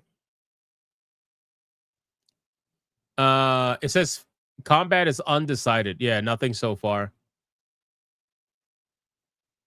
Look at these fucking look at these, bro. Look at these people. Look at the cope. Look at the cope. You guys want to see cope? Hold on. I just found this googling this. Look at these people. Oh, God, these people are so fucking like, look at this. If Final Fantasy 17 goes back to the archaic turn-based combat after Final Fantasy 7 Rebirth, it will be a huge downgrade and a disappointment. This motherfucker said archaic. Holy shit. Archaic? Come on, man. Are you fucking kidding me? Jesus Christ. You wouldn't have a Final Fantasy series if it wasn't for those archaic video games. Like, bro, the cope is through the roof. Listen, man, at the end of the day, action combat belongs in some games. Turn-based combat belongs in some games. We have seen action and turn-based in both of these games, right? And I got to be real with you. You could call this nostalgia. You could call this whatever. But the love that people have for Final Fantasy, for the most part, doesn't come from the modern Final Fantasies. It comes from nostalgia or memories of the older Final Fantasies that were turn-based. Now, here's the thing. I don't think that it's action combat that is inherently the problem with the modern-day Final Fantasies. I think that it's the bad storytelling with the modern-day Final Fantasies that are ruining the overall game. Because if it had action combat, but the story was fire like the older ones, or it had a nice build-up over a long period of time, whatever it may be, I think that it would be a little bit more palatable. But the truth is that both are kind of bad right now, right? Final Fantasy 16 tried to go back to the older style of storytelling. They even went back to like old school, like Ultima, all that shit, right? I feel like if they could go back to some epic storytelling, which, by the way, One of my biggest issues with Final Fantasy 16, anybody who's watched my streams will know this. One of my biggest fucking problems with Final Fantasy 16, there's two of them, and they go hand in hand. Number one, no job system. No me gusta that shit. Okay? At the very least, even if you're not going to have a job system, at least have the second part, which was no party system. You had no party system in Final Fantasy 16. Why the fuck don't you have a party system in Final Fantasy 16? It's because it's action combat. That's why. It's so fucking gay that you don't have a party system. Because even if you don't have a job system, you could at least have a party system where the characters are playing at certain jobs, right? You could have one character who specializes as a monk, one character who specializes as a black mage, one character who specializes as a white mage, whatever. Like you can have all that, and even if the main character doesn't have a job system to play around with. But the fact that there was no party system, no job system, I'm just like, bro, this is not a Final Fantasy game. It's just not. It's not. You know? So I don't know, man. I feel like there's a lot wrong with modern day Final Fantasies, and we always get into these arguments whenever we talk about Final Fantasies, because here's the truth, man. There's a lot of people that are fans of the modern day remakes. Some of them have played the originals. Most of them haven't. And they think that if we talk about going back to turn-based, a modern version of turn-based combat, that is like betraying their game or something. And that's not the case whatsoever. So would you say Final Fantasy 15 is better than 16? No, I hated Final Fantasy 15 like you wouldn't even believe. But that's because even though it had a party system, it was a terrible one at that. And realistically, like the way that the characters, just the way the characters played were fucking awful. It was awful. Like I actually liked 16 better than 15, but that's because as an overall game, 16 was better. 15 was worse as an overall game, but that was kind of because 15 was supposed to be versus 13, and then they ended up changing their mind at the last second due to the game being a development hell and changing a bunch of leadership and whatnot. Then all of a sudden they shit out Final Fantasy 15. You know? You could clearly see that it was all over the place. You could clearly see like there was tidbits of versus 13, and then they changed it to make it into whatever the fuck they ended up making it into. So I don't know. I think there's a lot of changes that can be made, but here's what I will say. Whether you are for action combat or against it, I think we can all agree that Final Fantasy as a series is in need of a major overhaul. And if it doesn't get it soon, then it really will be Final Fantasy. It really will be the end. And I don't want that. I don't want that. The truth is that Square Enix used to have the money to subsidize Final Fantasy if it failed. They don't have that anymore. It just doesn't exist anymore. So just like how the original Final Fantasy saved their company, they are going to probably be in the same scenario where the next Final Fantasy is going to have to make or break them. That's what I really think. I think Final Fantasy 17, in combination of whatever the fuck they have planned for Final Fantasy 14, to try to save themselves from that terrible expansion, if they don't figure out something soon, I think they're fucked. Final Fantasy 14 was their moneymaker, right? Final Fantasy 14 was the thing that was consistently giving them money, and they don't have that anymore. Dawn Trail made them lose so much money in comparison to what they were making before. So this is either put up or shut up now at this point. Final Fantasy 17 has to hit it out the park. If it doesn't, I think it's not good. It's not good. Bro, even I'll put it to you like this, even Final Fantasy 7, the remakes, are not selling what they're supposed to be selling. They are underselling their targets. Even the remakes, right? If you were to look at here, let me look up something really quick. So, how many copies did Final Fantasy VII Remake sell? So, Final Fantasy VII Remake, including the upgraded Intergrade, had sold a little over 7 million copies, right? How many copies did Expedition 33 sell? Expedition 33 is already at almost 6 million copies sold in like 1/3 the time. Think about that.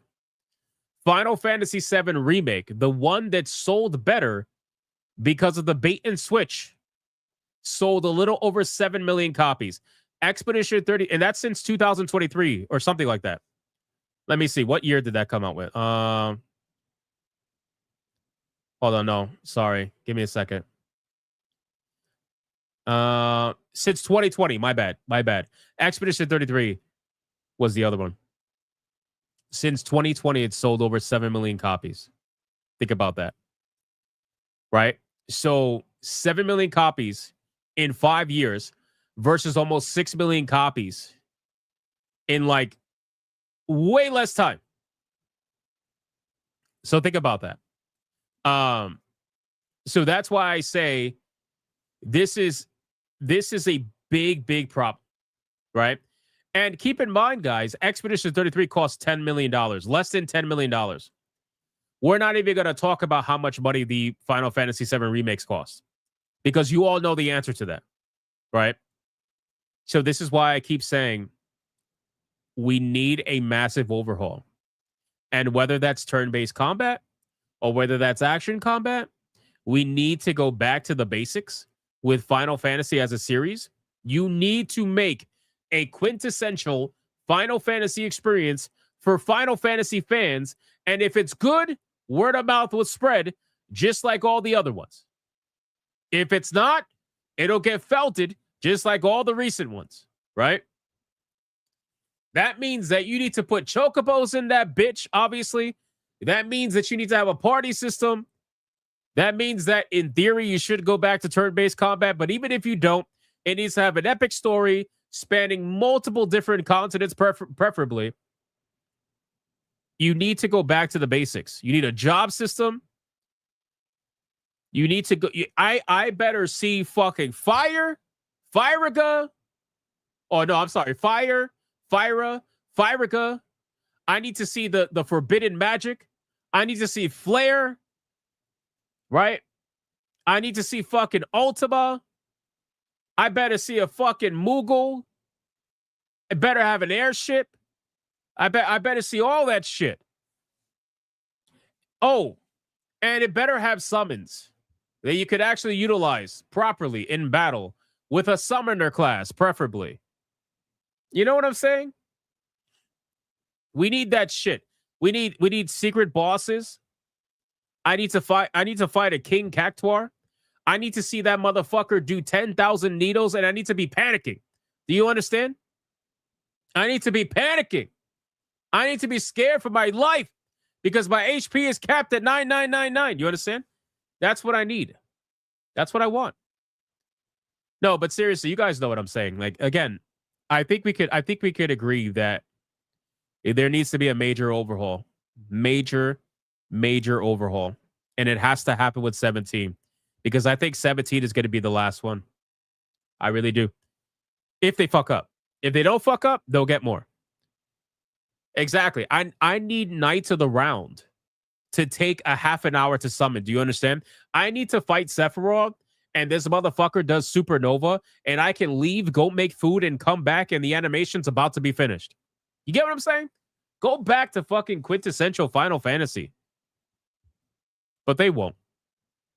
They won't. I don't think they're going to whatsoever. I really don't. I think Square Enix is so beyond cooked. I think that the people that were in charge of Final Fantasy during the PS1 days, I don't think the people here have it. I really don't. Whatever happened to the Final Fantasy 9 remake that was supposed to happen? I heard it got canceled. But apparently they're making an animated series of Final Fantasy 9.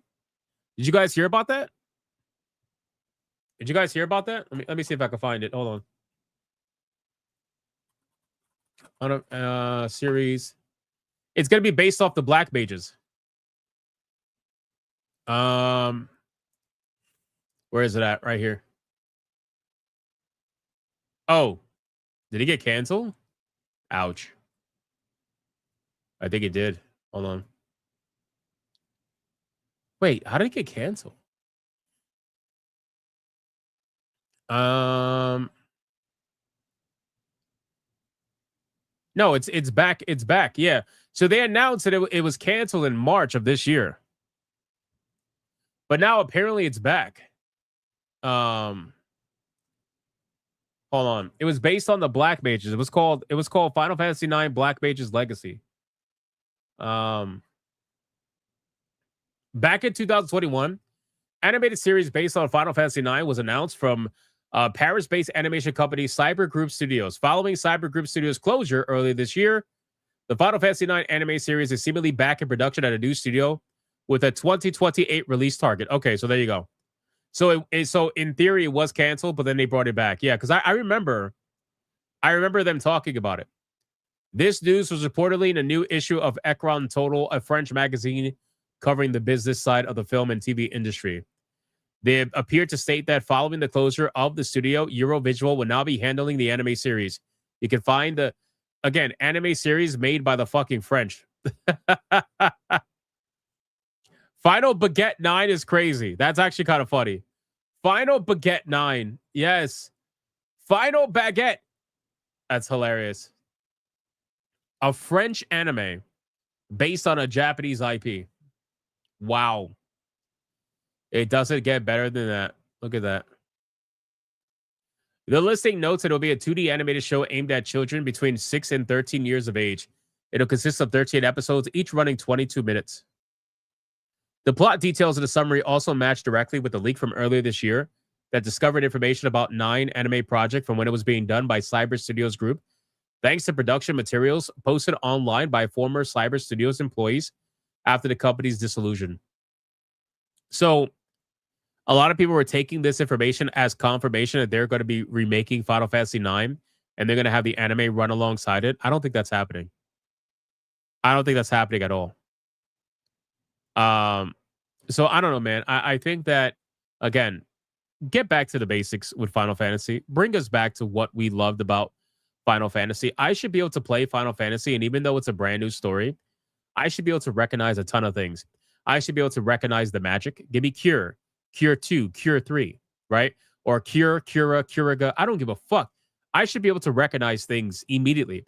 That's what made Final Fantasy so special. Because even though it's a different story every time, you still have familiarity from the previous, just from the franchise in general, right? But unfortunately, it seems like we're moving away from familiarity. And I don't know why. Why have such a long history of a franchise and you move away from familiarity? You should be embracing that shit. You should be going all in on that shit. Go all in on it. Be like, yup, you guys like Chocobos, right? You guys like Bahamut, right? You guys like Sid? Well, he's in the game too. You know what I mean? Like, just make it happen. Oh, man, it makes me sad every time I fucking talk about it. It really does, because my God, dude. I look at Final Fantasy as a franchise that I thought would be around for my entire life. Obviously, I think that's a stupid fucking idea now that I'm older and I look back on it. But it's like, dude, looking at this franchise and seeing what it's become, it's like, you guys need to really bring this shit back. But they're not going to. I don't think they're going to. I think there's like a 2% chance they do. And hopefully, for my inner child, that 2% comes to life. Otherwise, well, I mean, that's that. Cassie sent us, oh shit, we're getting raided by a Latina. We're getting raided by Cole Classic Gage. Holy fuck, boys. Holy fuck. What do we play for Cassie? Let's see. What do we play? I know. I am the foot god, Kaida. What else do we play? Hey, Cassie, have you seen my new intro? Have you seen my new intro, Cassie? I don't think you see my new intro. It's amazing. It's amazing because YouTube took down my old intro because they didn't like Moxie's massive Gatling gun titties. You ain't catch it? All right, I'm gonna play it for you. It's really short. Check it out. And I promise it's not gay. I promise it's not. Okay, maybe. I guess this is the new intro since YouTube is fucking retarded. This is an intro. This is an intro.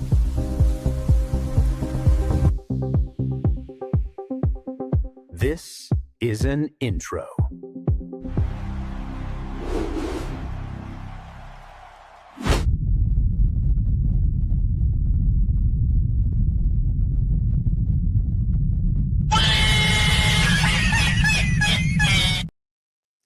In case you didn't know, that's an intro.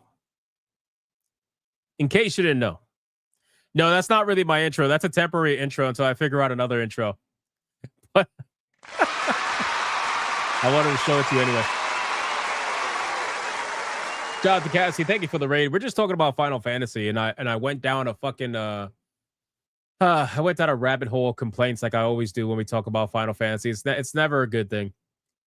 Never a good thing. All right, let's talk about Silent Hill, man. I saw this and this blows my mind, bro. This blows my mind. Where is it at? Hold on. All right. So there is being a smart person, right? There's being a smart person. There's being someone of average intellect. There's being a stupid person. There's being a retarded person. And then there's Konami, which I think is worse, right?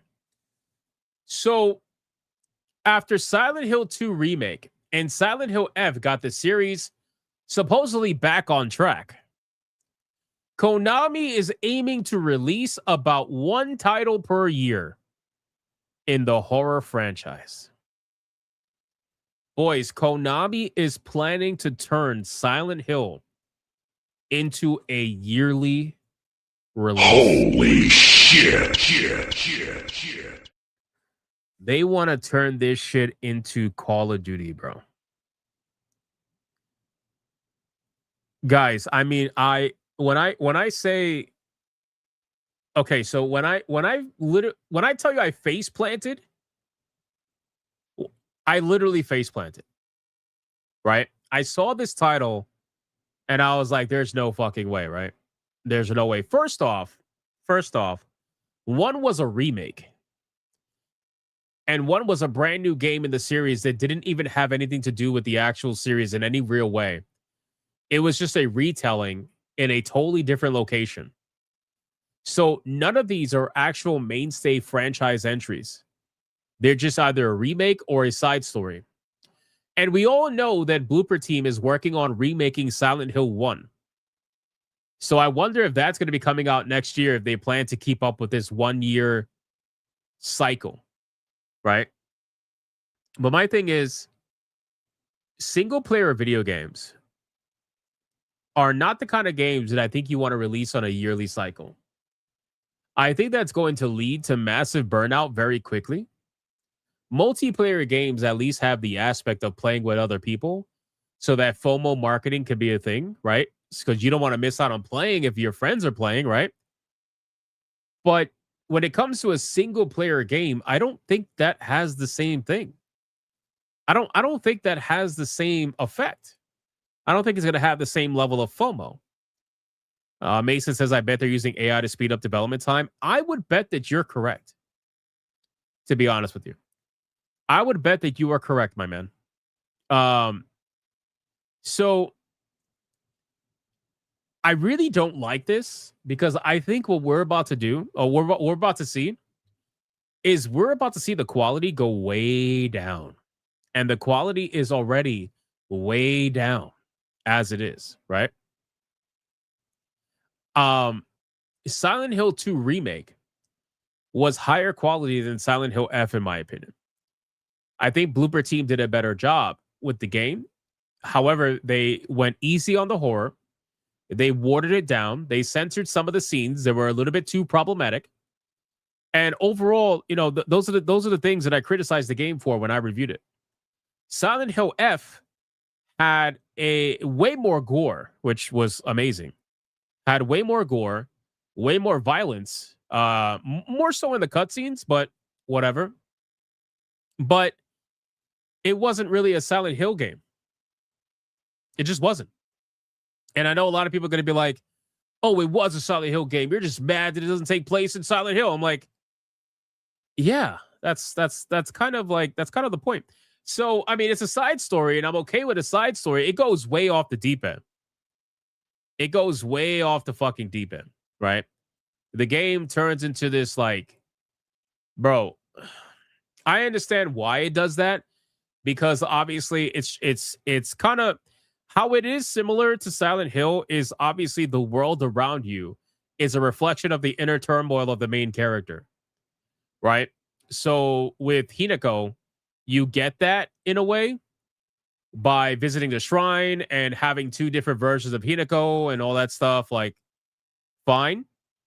But I mean, you're kind of missing the namesake. You're kind of missing what makes Silent Hill Silent Hill. I mean, you kind of have to have Silent Hill to be a Silent Hill.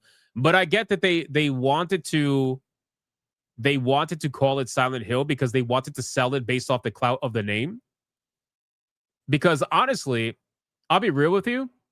If it wasn't for the name Silent Hill, I don't think Silent Hill F would have sold anywhere near as good. At least not worldwide. I think it still would have sold good in Japan if it was named something different, because it's a quintessential Japanese story, and it's made by someone who is extremely well known and popular in Japan. So I think it would have sold well in Japan, but in terms of worldwide release, like in the States and whatnot, I don't think it would have sold well at all without the Silent Hill name. But in Japan, yes, I think it would have sold fine. So, you know, I have a lot of problems with Silent Hill F. The game is super short. It has moments where it's really good. And overall, I gave it a positive score. But it's definitely lacking. It's lacking in a lot of different ways. You know, I beat the game in like 8 hours, bro. 8 hours, man. Dude, beating this game in 8 hours is crazy. And they're like, well, you can just replay the game. I don't want to. I don't want to replay the game. I wanted to have a full experience from the first playthrough. You know? And they're like, well, you can play the other endings to get the true ending. I don't want that. If I want to play other endings, it's to get alternate endings, not so I could get the true ending.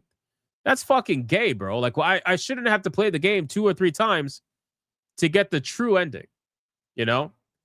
And I think part of the reason why the game felt shorter in comparison to other Silent Hill games that are not that long, to be fair, but I think the puzzles in the other Silent Hill games were better, in my opinion.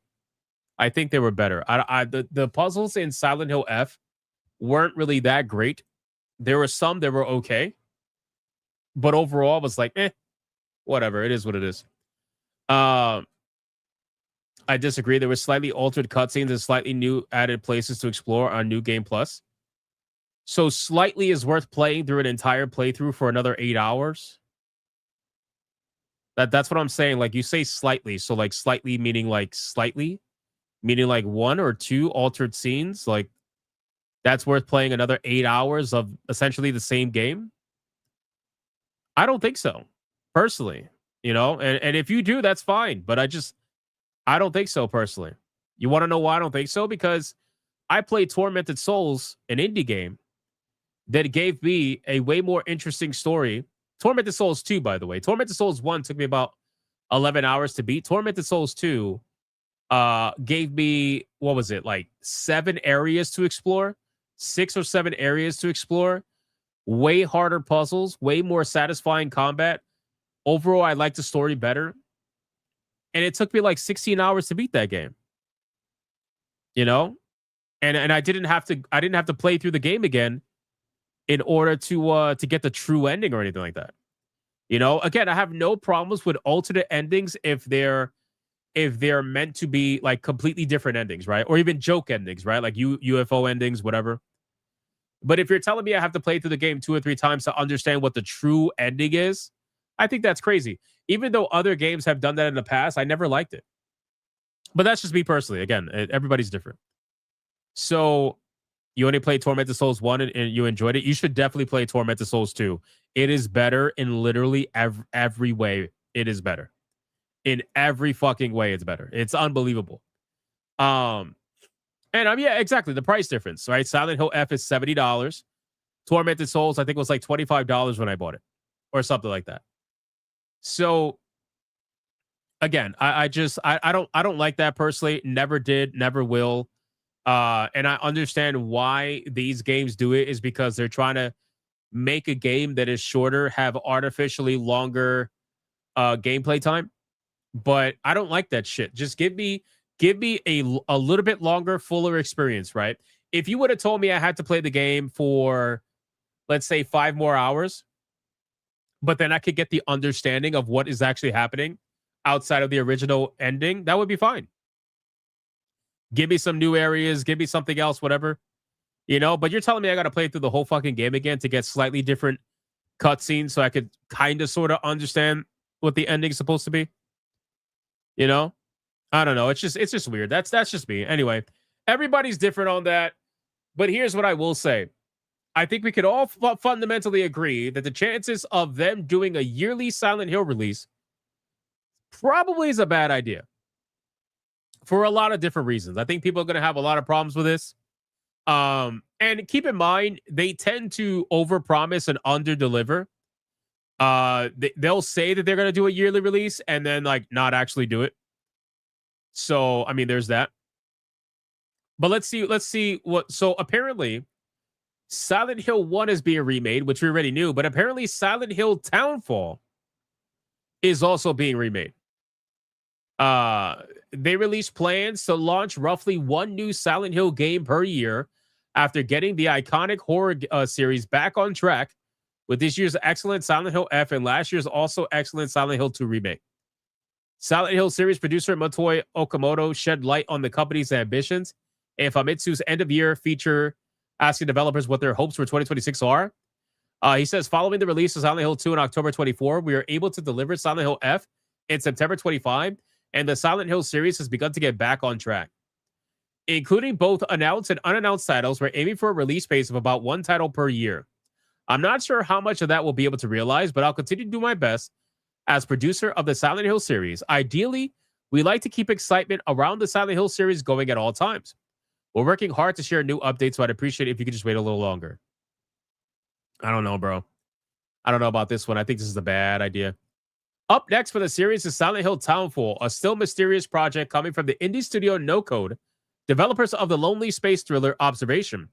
We also know Blooper Team is now remaking the very first Silent Hill game after giving the second a foggy makeover. Otherwise, everything else is up in the air. Maybe Konami will let Neo Bards continue what it started in Silent Hill F.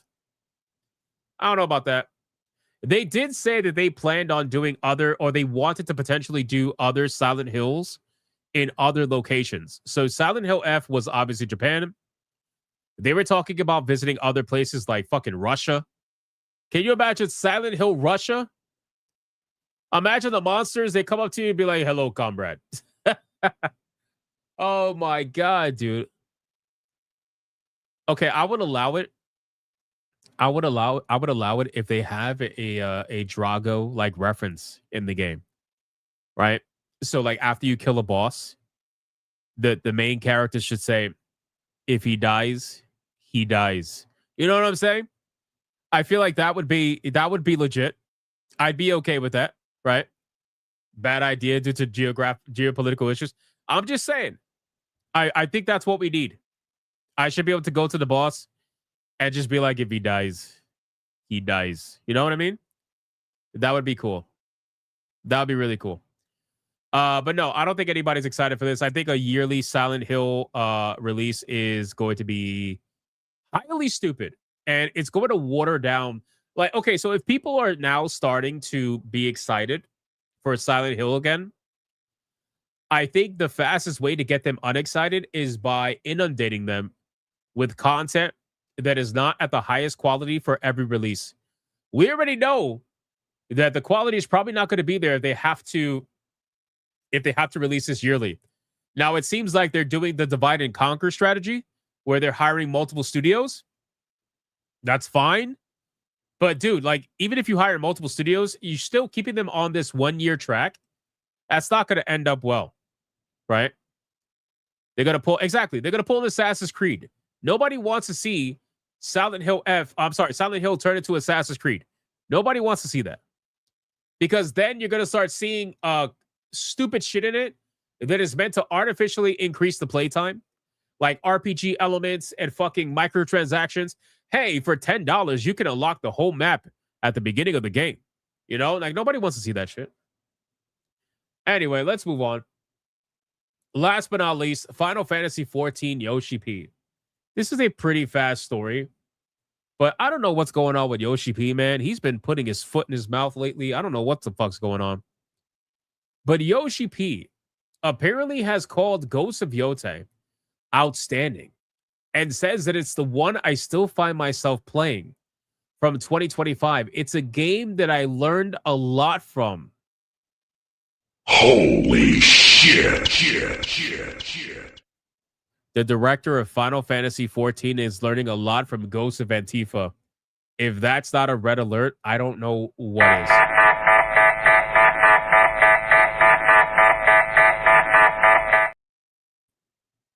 That is a massive red alert, right? We need to sound the alarms. Listen, so Ghost of Tsushima was a great game.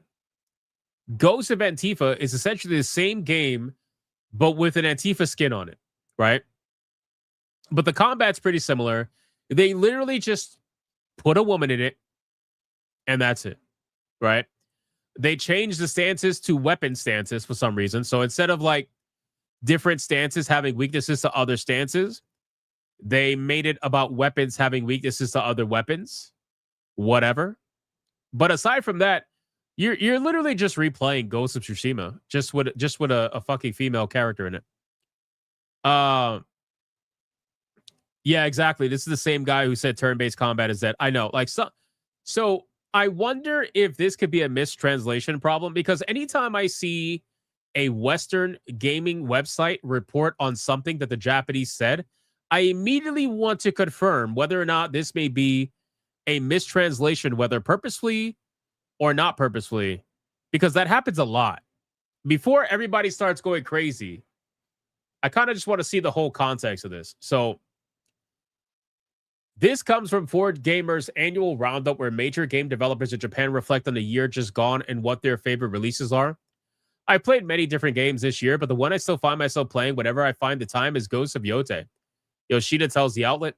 As translated by Genki on X and Twitter, it's a game I learned a lot from in terms of the technical aspects and the production skills.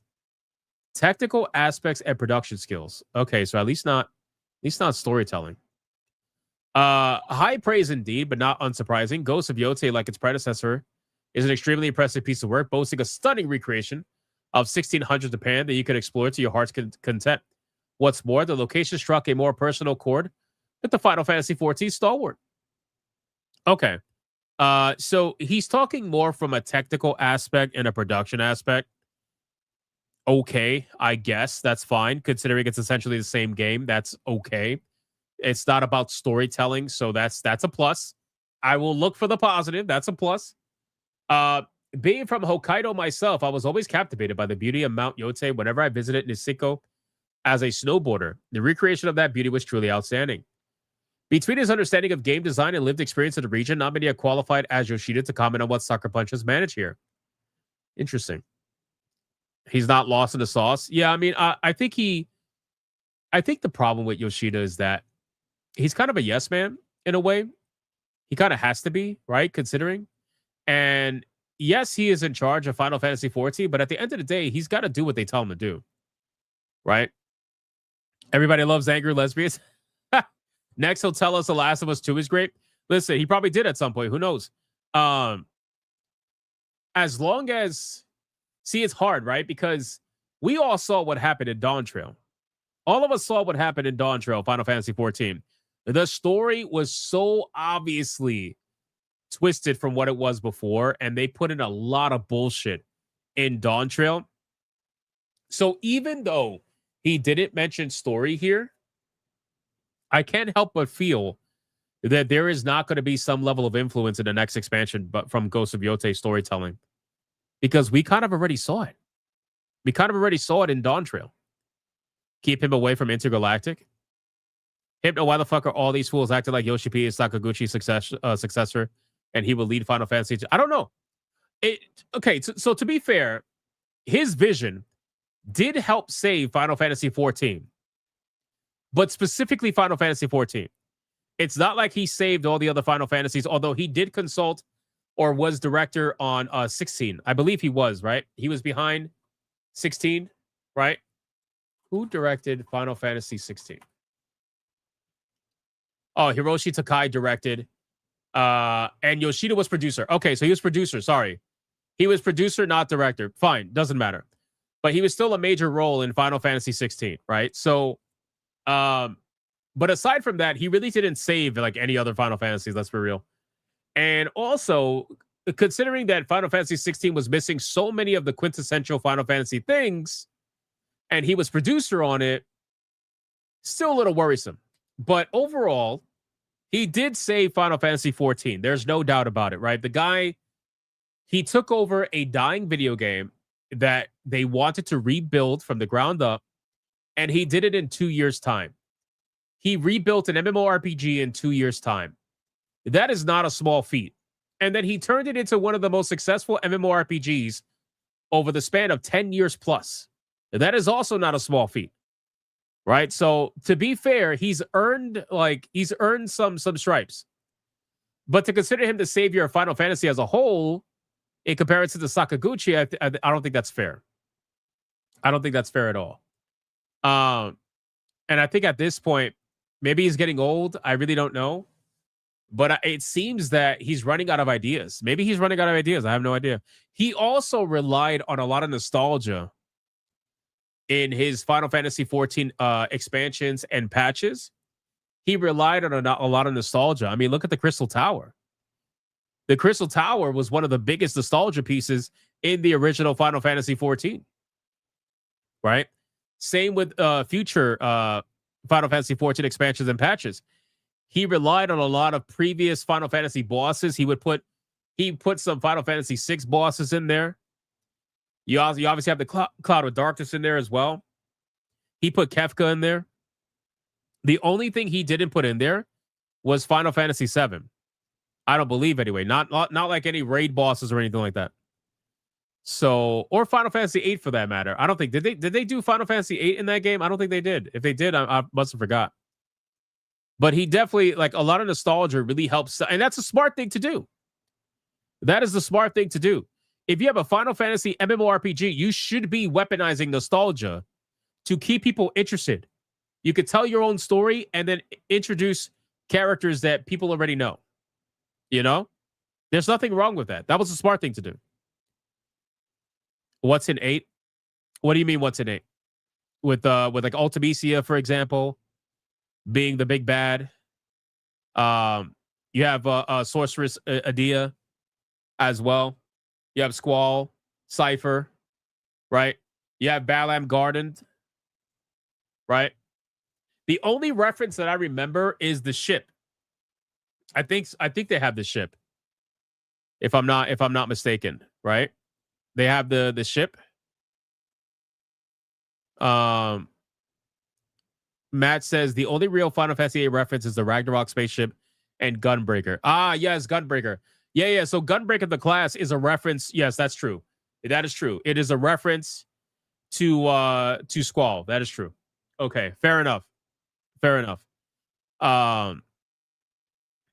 I didn't jive with 8. Yeah, 8's not really my favorite. You can't rely on nostalgia forever. I agree. You can't. But that's where, so for 10 years, he was telling an amazing story. But once the story with Zodiark and Heidelin ended, I mean, that was it. Like, at that point, that is your Avengers Endgame level event. Now you got to figure out what you're going to do for the next 10 years. Otherwise, you got to make a new MMORPG, which we already know they don't want to do right now. So You got to figure out what to do for the next 10 years. And whatever the fuck Dawn Trail was, that's not it. That's not it. You need to give that shit up immediately. Leave Final Fantasy 8 alone. Listen, man. I've always been honest, bro. Final Fantasy 8's not my favorite. I like 9 the most. 9 is my favorite by far. A hack can work for a long time. Look at Snyder and Gunn. That's fair. That's fair, but still. That's, Endgame now in DT. It's Miss Marvel. Oh my God, I know. Hypno, I'm currently playing through my first ever JRPG, Chrono Trigger. That's a good choice. I'm loving it so far, despite playing like a dumbass. Well, a lot of those old school JRPGs will probably make most modern gamers feel a little stupid at first, but they'll make you a better gamer in the end.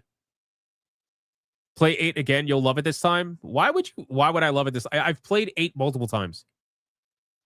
Although, to be fair, I think I've only played it like 3 or 4 times. Whereas Final Fantasy 7, I've played 10 plus times. And Final Fantasy 9, same thing, like 10 plus times. Final Fantasy 6 is peak. That's true.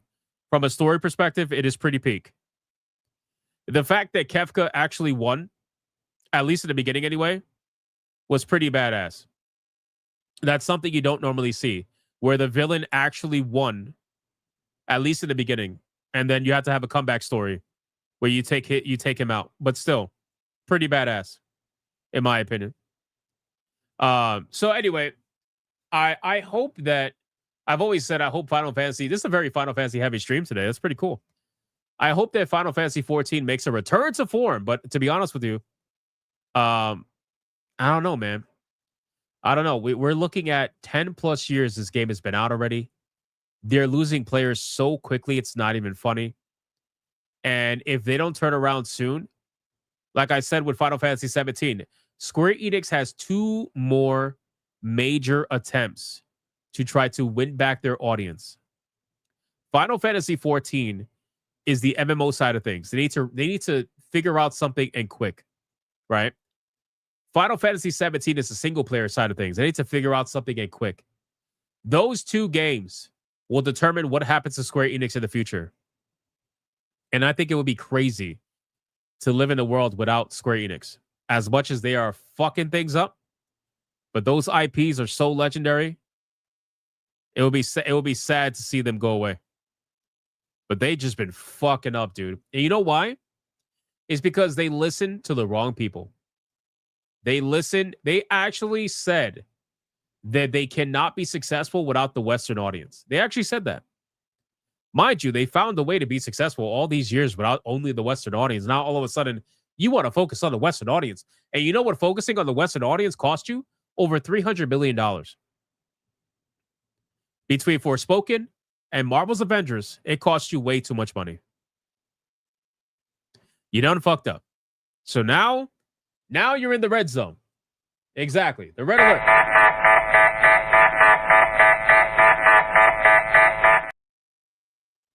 I love that button. All right, boys. Well, that's it. That's it for that. We're going to catch up on supers. What do we got? We got Demon Carol, 14 months. Steam winter sales be like no more spending on those bigots now. Facts. 100%. You of Omega with a 5. This does not bode well for you, Hypno Kata. Becoming a member means you are going to be subjected to Short King gayness of cataclysmic proportions. Bro, I'm subjected to that just knowing Kata. It doesn't matter. It is what it is. Raptor Kratos with a 5. I went to Monday Night Raw last night and had a blast. Dude, that's awesome. Good shit, man. It's fun to watch it live. It has its own energy. It's fun. Extra Hell with a 5. Thank you for the Indie Showcase. It's going to be the feature for the next 10 years of gaming. I think probably longer than that. I think that there's been so many indie games that have put the indie scene on the map. And I think with the development of AI and the tools that are getting better and better every day, it's putting these people on a more equal playing field with studios that have way bigger of a budget. The studios that were never able to compete with before, AI is going to allow them to at least have a shot, you know, or more often of a shot, if that makes sense. Extra Hell with a 2. Call me an archaic Quake player, then a new Doom game. Fucking Quake, man. I used to play so much Quake. It's insane. XRL with a 5. Call me archaic Quake gamer. But the new Doom, the Dark Ages for the new gen costs way more for less memory. True. True. Toxic with a 189. That's an Xbox. But this is an intro. Facts. Tiger King with a 489. Traditional single player Final Fantasy died when Sakaguchi left. You know that. True. 100%. We talked about that when we were covering the Expedition 33 acceptance speech. XRL with a 2. Yearly realize me equals never goes full retard. Yep. Angel of Destiny with a 499. Armored Core 6 did the multiple playthroughs right. Different endings plus new gear and unlocks. Exactly. I have no problems with different endings. I have a problem with multiple endings that tell a cohesive story. That's my issue. If I got to play through 2, 3, 4 times in order to get the full true ending, that's gay. If I could play 3, 4 times to get 4 different endings, completely different story endings, then that's okay. Because at that point, it's optional. And if I want to chase the other endings, well, then I could do that. Zolosi for 20 months. I think 14 is trying hard to course correct. The current patch removed job and class restrictions from Gear Glamour. Well, no, I think what that is that they realize that there's a lot of money to be made, real life money to be made from the Glamour system, because don't forget, they sell Glamour in their shop. So by removing restrictions, that opens up all of those items to multiple players that otherwise would not be able to use it because of class restrictions and job restrictions. You know what I'm saying? That's just a means for them to try to make more money. And then on Rumble, we got, let's see. Rumble, we got Deadeye's Lock with $1. Brandon Johnson could drop $30K on hair and makeup. If only Jasmine Crockett and AOC had money to fix being butt ugly and broke. Damn, bro. That was serious business. Holy shit. Let's see. All right, we're fully caught up, boys. Shout out to all you guys.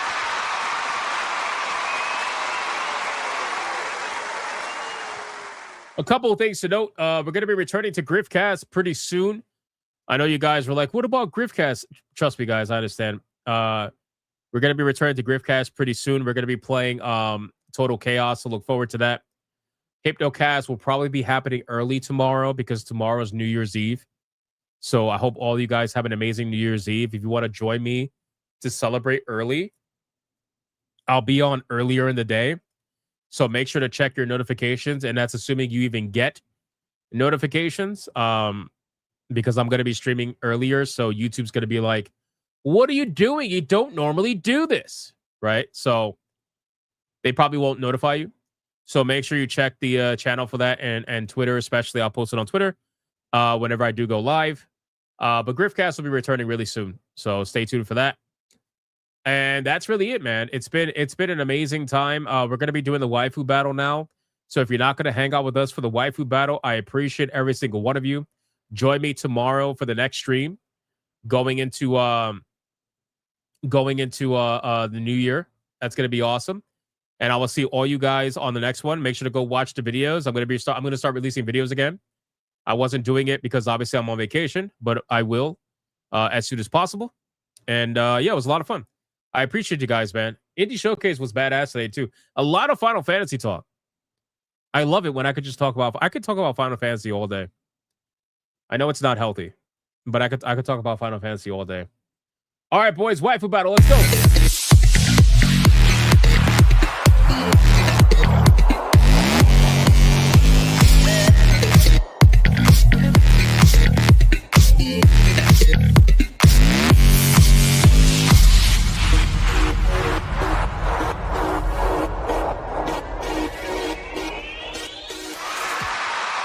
All right, boys, Waifu Battle's here. Well, I have a question. Somebody has a question. Where is it at? I saw it. Hey, no, I never asked, but did you buy a ton of RAM before all this bullshit? Yes, I have 128 gigs of RAM in my computer, so I'm good for a while. Let's just say. All right, boys, Waifu Battle is here.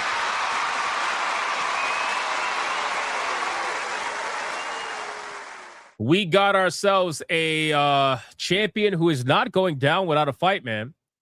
She is refusing to go down Pause, by the way. And that is none other. Let me bring her picture up. That is none other than the one and the only. Where's she at? Right here. Hinata, ladies and gentlemen. Killing it. Killing it. Now, before we bring out the challenger, let's go over the rules of engagement. Rule number 1. All super chats during the waifu battle can and will count towards a particular waifu, but the only way they are going to count is if you put the name of the waifu in the super chat first. You gotta put the name first. If you do not put the name of the waifu in the super chat first, then it will not count. It doesn't matter how big they are. If you super chat after the fact and you put the name of the waifu that you forgot to put the first time first, then I will make it count. Rule number 2, you can vote for any waifu regardless of who's on the screen. It doesn't matter. You can vote for the champion, who is Hinata, or you can vote for the challenger, who you're about to find out. It doesn't matter who's on screen at the time. Last but not least, after the second waifu comes off screen, I'm going to do a 30-second countdown. After that 30-second countdown, no more super chats are going to count. It does not matter how big they are. The last super chat that shows up on my screen is going to be the one that counts. So please, if you're going to vote, vote early and vote hard, ladies and gentlemen. Do we understand the rules?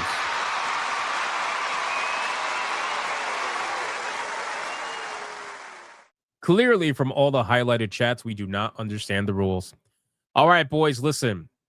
Today, we got ourselves a new challenger. Somebody who I don't think has ever been in the waifu battle ever before.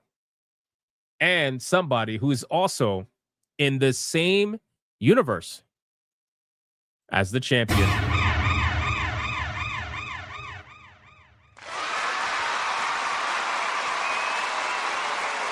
All right, boys. The challenger that's going to go up against Hinata is going to be none other than the one and the only Ino from Naruto, ladies and gentlemen. Let's start the clock and let's see who is going to win. It is Ninja Waifu versus Ninja Waifu, ladies and gentlemen. Hinata versus Ino. The names are on the bottom. The names are on the bottom. This is the Ino from Boruto. The older version, just so you're aware for all the weirdos in the chat. Let's go. Let's see who's got this. Is it gonna be the ultimate waifu? Where's her feet? Ignore that. Ignore that. Okay, ignore that. Stop. What are you, Kata? Stop asking for feet. Chaos Dragon for a 2 says Hinata bricked. Very nice. Very nice. Appreciate that. And then we got Deadeye's Lock with a 2 for Ino. Oh, shit. Got ourselves a little bit of a shot for shot going on here. Shot for shot. Somebody said, why feet battle? Why feet battle is crazy. We got Mr. Melancholy with a 2. Hinata is best girl. Second is Anko before Boruto. Makes sense. Makes sense. Appreciate that. Ali Kusanagi. That's a big one. Pause, by the way. Ali Kusanagi with a $30 banger for Ino. Look at that. Look at that legendary vote right there. Old Man Kaz says, I'll be curious to see her feet. Oh my God, bro. What are we doing? What are we doing? It's a waifu battle. Stop. Stop.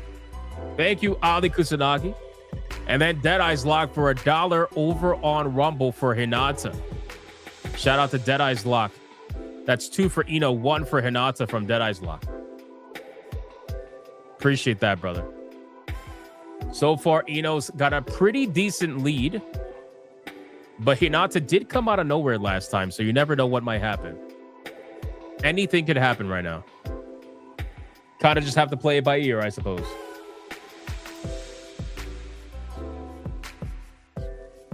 Reaper Knight says, in Boruto, Ino has become super hot with her hair. Down, Ino has become one of my favorite waifus on the list. Nice. There you go.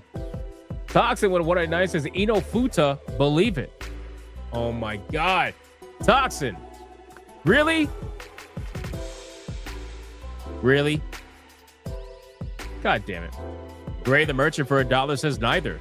This might be Square's final fantasy. We shall see. Also, hey, all family time. It's a great day. Wife got me a pillow for my neck. Happy as hell. Badass, bro. Badass. Shout out to Gray the Merchant. I appreciate that, bro. Thank you so much for the $1. Karnak Ketrel says, I agree with Toxin. Bro. You see this shit, Toxin? Look at what you're doing.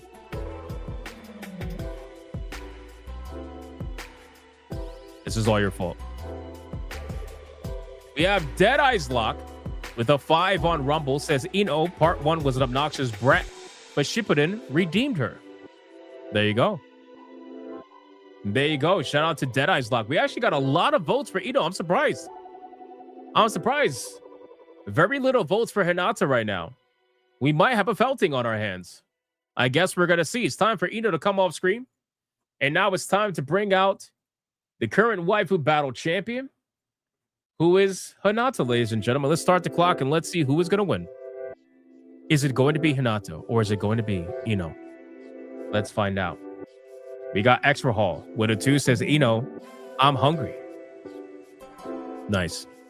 Dr. Spike Hinata, this identifies as a YouTube $50. YouTube said, fuck that shit. YouTube said, fuck that shit. You're banned. That's crazy. Extra Hall with a 2 says, Ino, I'm hungry. I already read that one. Final Twin with a 2 says, Ino, gotta vote for my favorite Naruto waifu. Really? Is she your favorite? Really? That's crazy. I didn't know that. I didn't know that. Well, there you go. I don't usually hear that too often. That's awesome. Creepier said, I have no idea. Maybe, but I don't know the rules of Rumble like that. I really don't. So don't take my word for it. I legit don't know.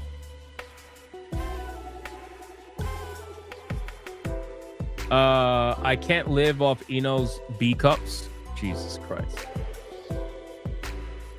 Oh my God. You can't hear me? What? You can't hear me? What do you mean you can't hear me? She just wears contacts from the Hot Topic Village? Really? I vote for neither. My vote is going to Sylvia from Konosuba. Nice.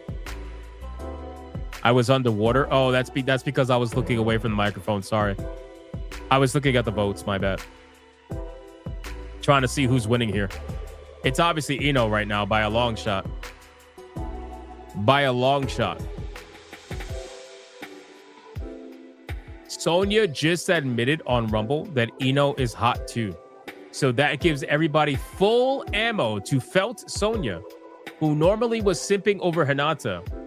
She has admitted that Ino is the right choice. So there you go. It's time to take this girl down. It's time to take this girl down right now. Extra Hall with a 5. Ino, more type of women.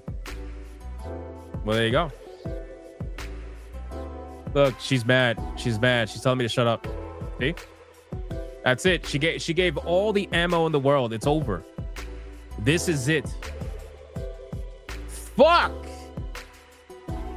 Blackguard just made her catch up and pass Ino in one shot. With a $50 mega banger, says Hinata, haven't seen Naruto past like episode 15 or so, but this blind girl's pretty cute. Holy shit. Shit. And just like that, Hinata's in the lead. Fuck. Shout out to Blackguard for the $50 mega banger, my man. I appreciate that. Legendary. Legendary. Dietrich Chronic says Blackguard throwing the wrench. Yeah, that sounds about right. He definitely threw in the wrench right there. Ino fans, you guys need to, I don't know, do something. Because we're going into the countdown. It's not looking good right now. Fuck. All right, the song is ending, boys. And now it's time for the final countdown. Here we go. 5, 4, 3, 2, 1, go.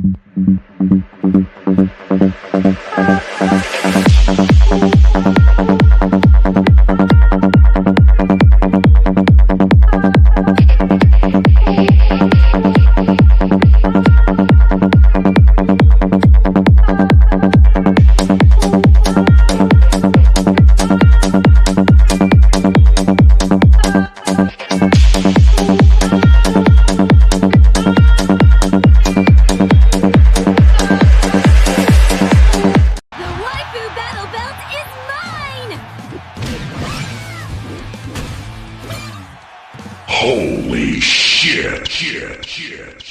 Oh my God, bro. Final Twin is the last super chat that is going to count for a 10 for Eno. But then we had not one, but 2 chair shots. Number 1, Fighter 4 with a $100 Red Boy Hyper Banger. Says Hinata, bring out the Warhammer women. Holy shit, dude. Shout out to Fighter 4. I'm going to give you Warhammer girls in 2 seconds. And then over on Rumble, we got Dr. Spike, who managed to sneak in another $100 Red Boy Hyper Banger. And that was for Hinata. Holy shit, boys. 2 Red Boy Hyper Bangers for Hinata right at the very end. Super Kitty with a 149 super sticker. Thank you so much. We're going to play some clips, starting us off with, of course, Fighter 4. Get some Warhammer. All right, boys, we have another Red Boy Hyper Banger. Let's bring the ladies in.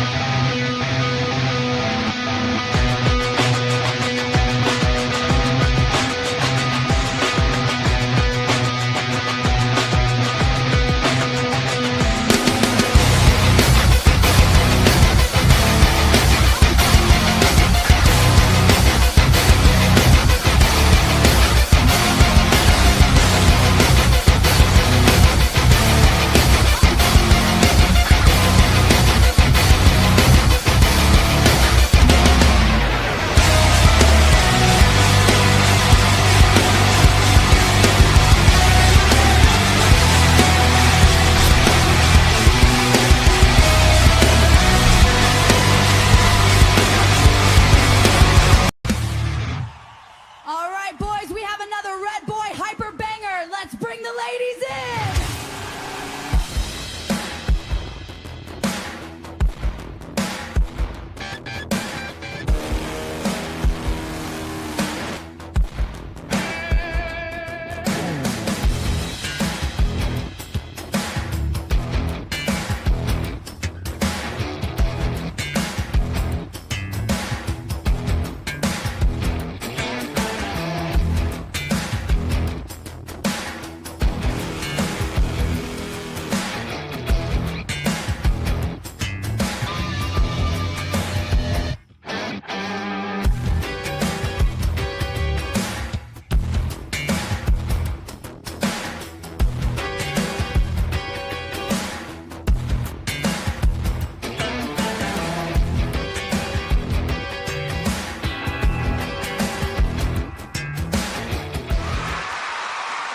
Shout out to Dr. Spike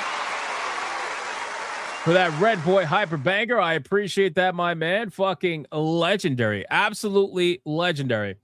I don't think we have any numbers yet, so we're just going to feed the ducks really quick. We're going to feed the ducks really quick. And let's see what we got, because I don't see any numbers yet. Which means it might be close. That's not close. There it is, T-Jap. We got $46 for Eno, and we got $260.89 for Hinata, which means the winner and still Waifu Battle champion is none other than Hinata, ladies and gentlemen. She's on a streak, boys.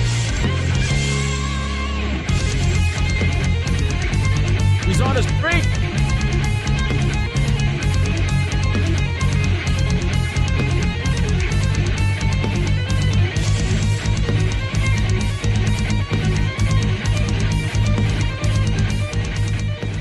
Let's do it one more time, boys. One more time. One more time.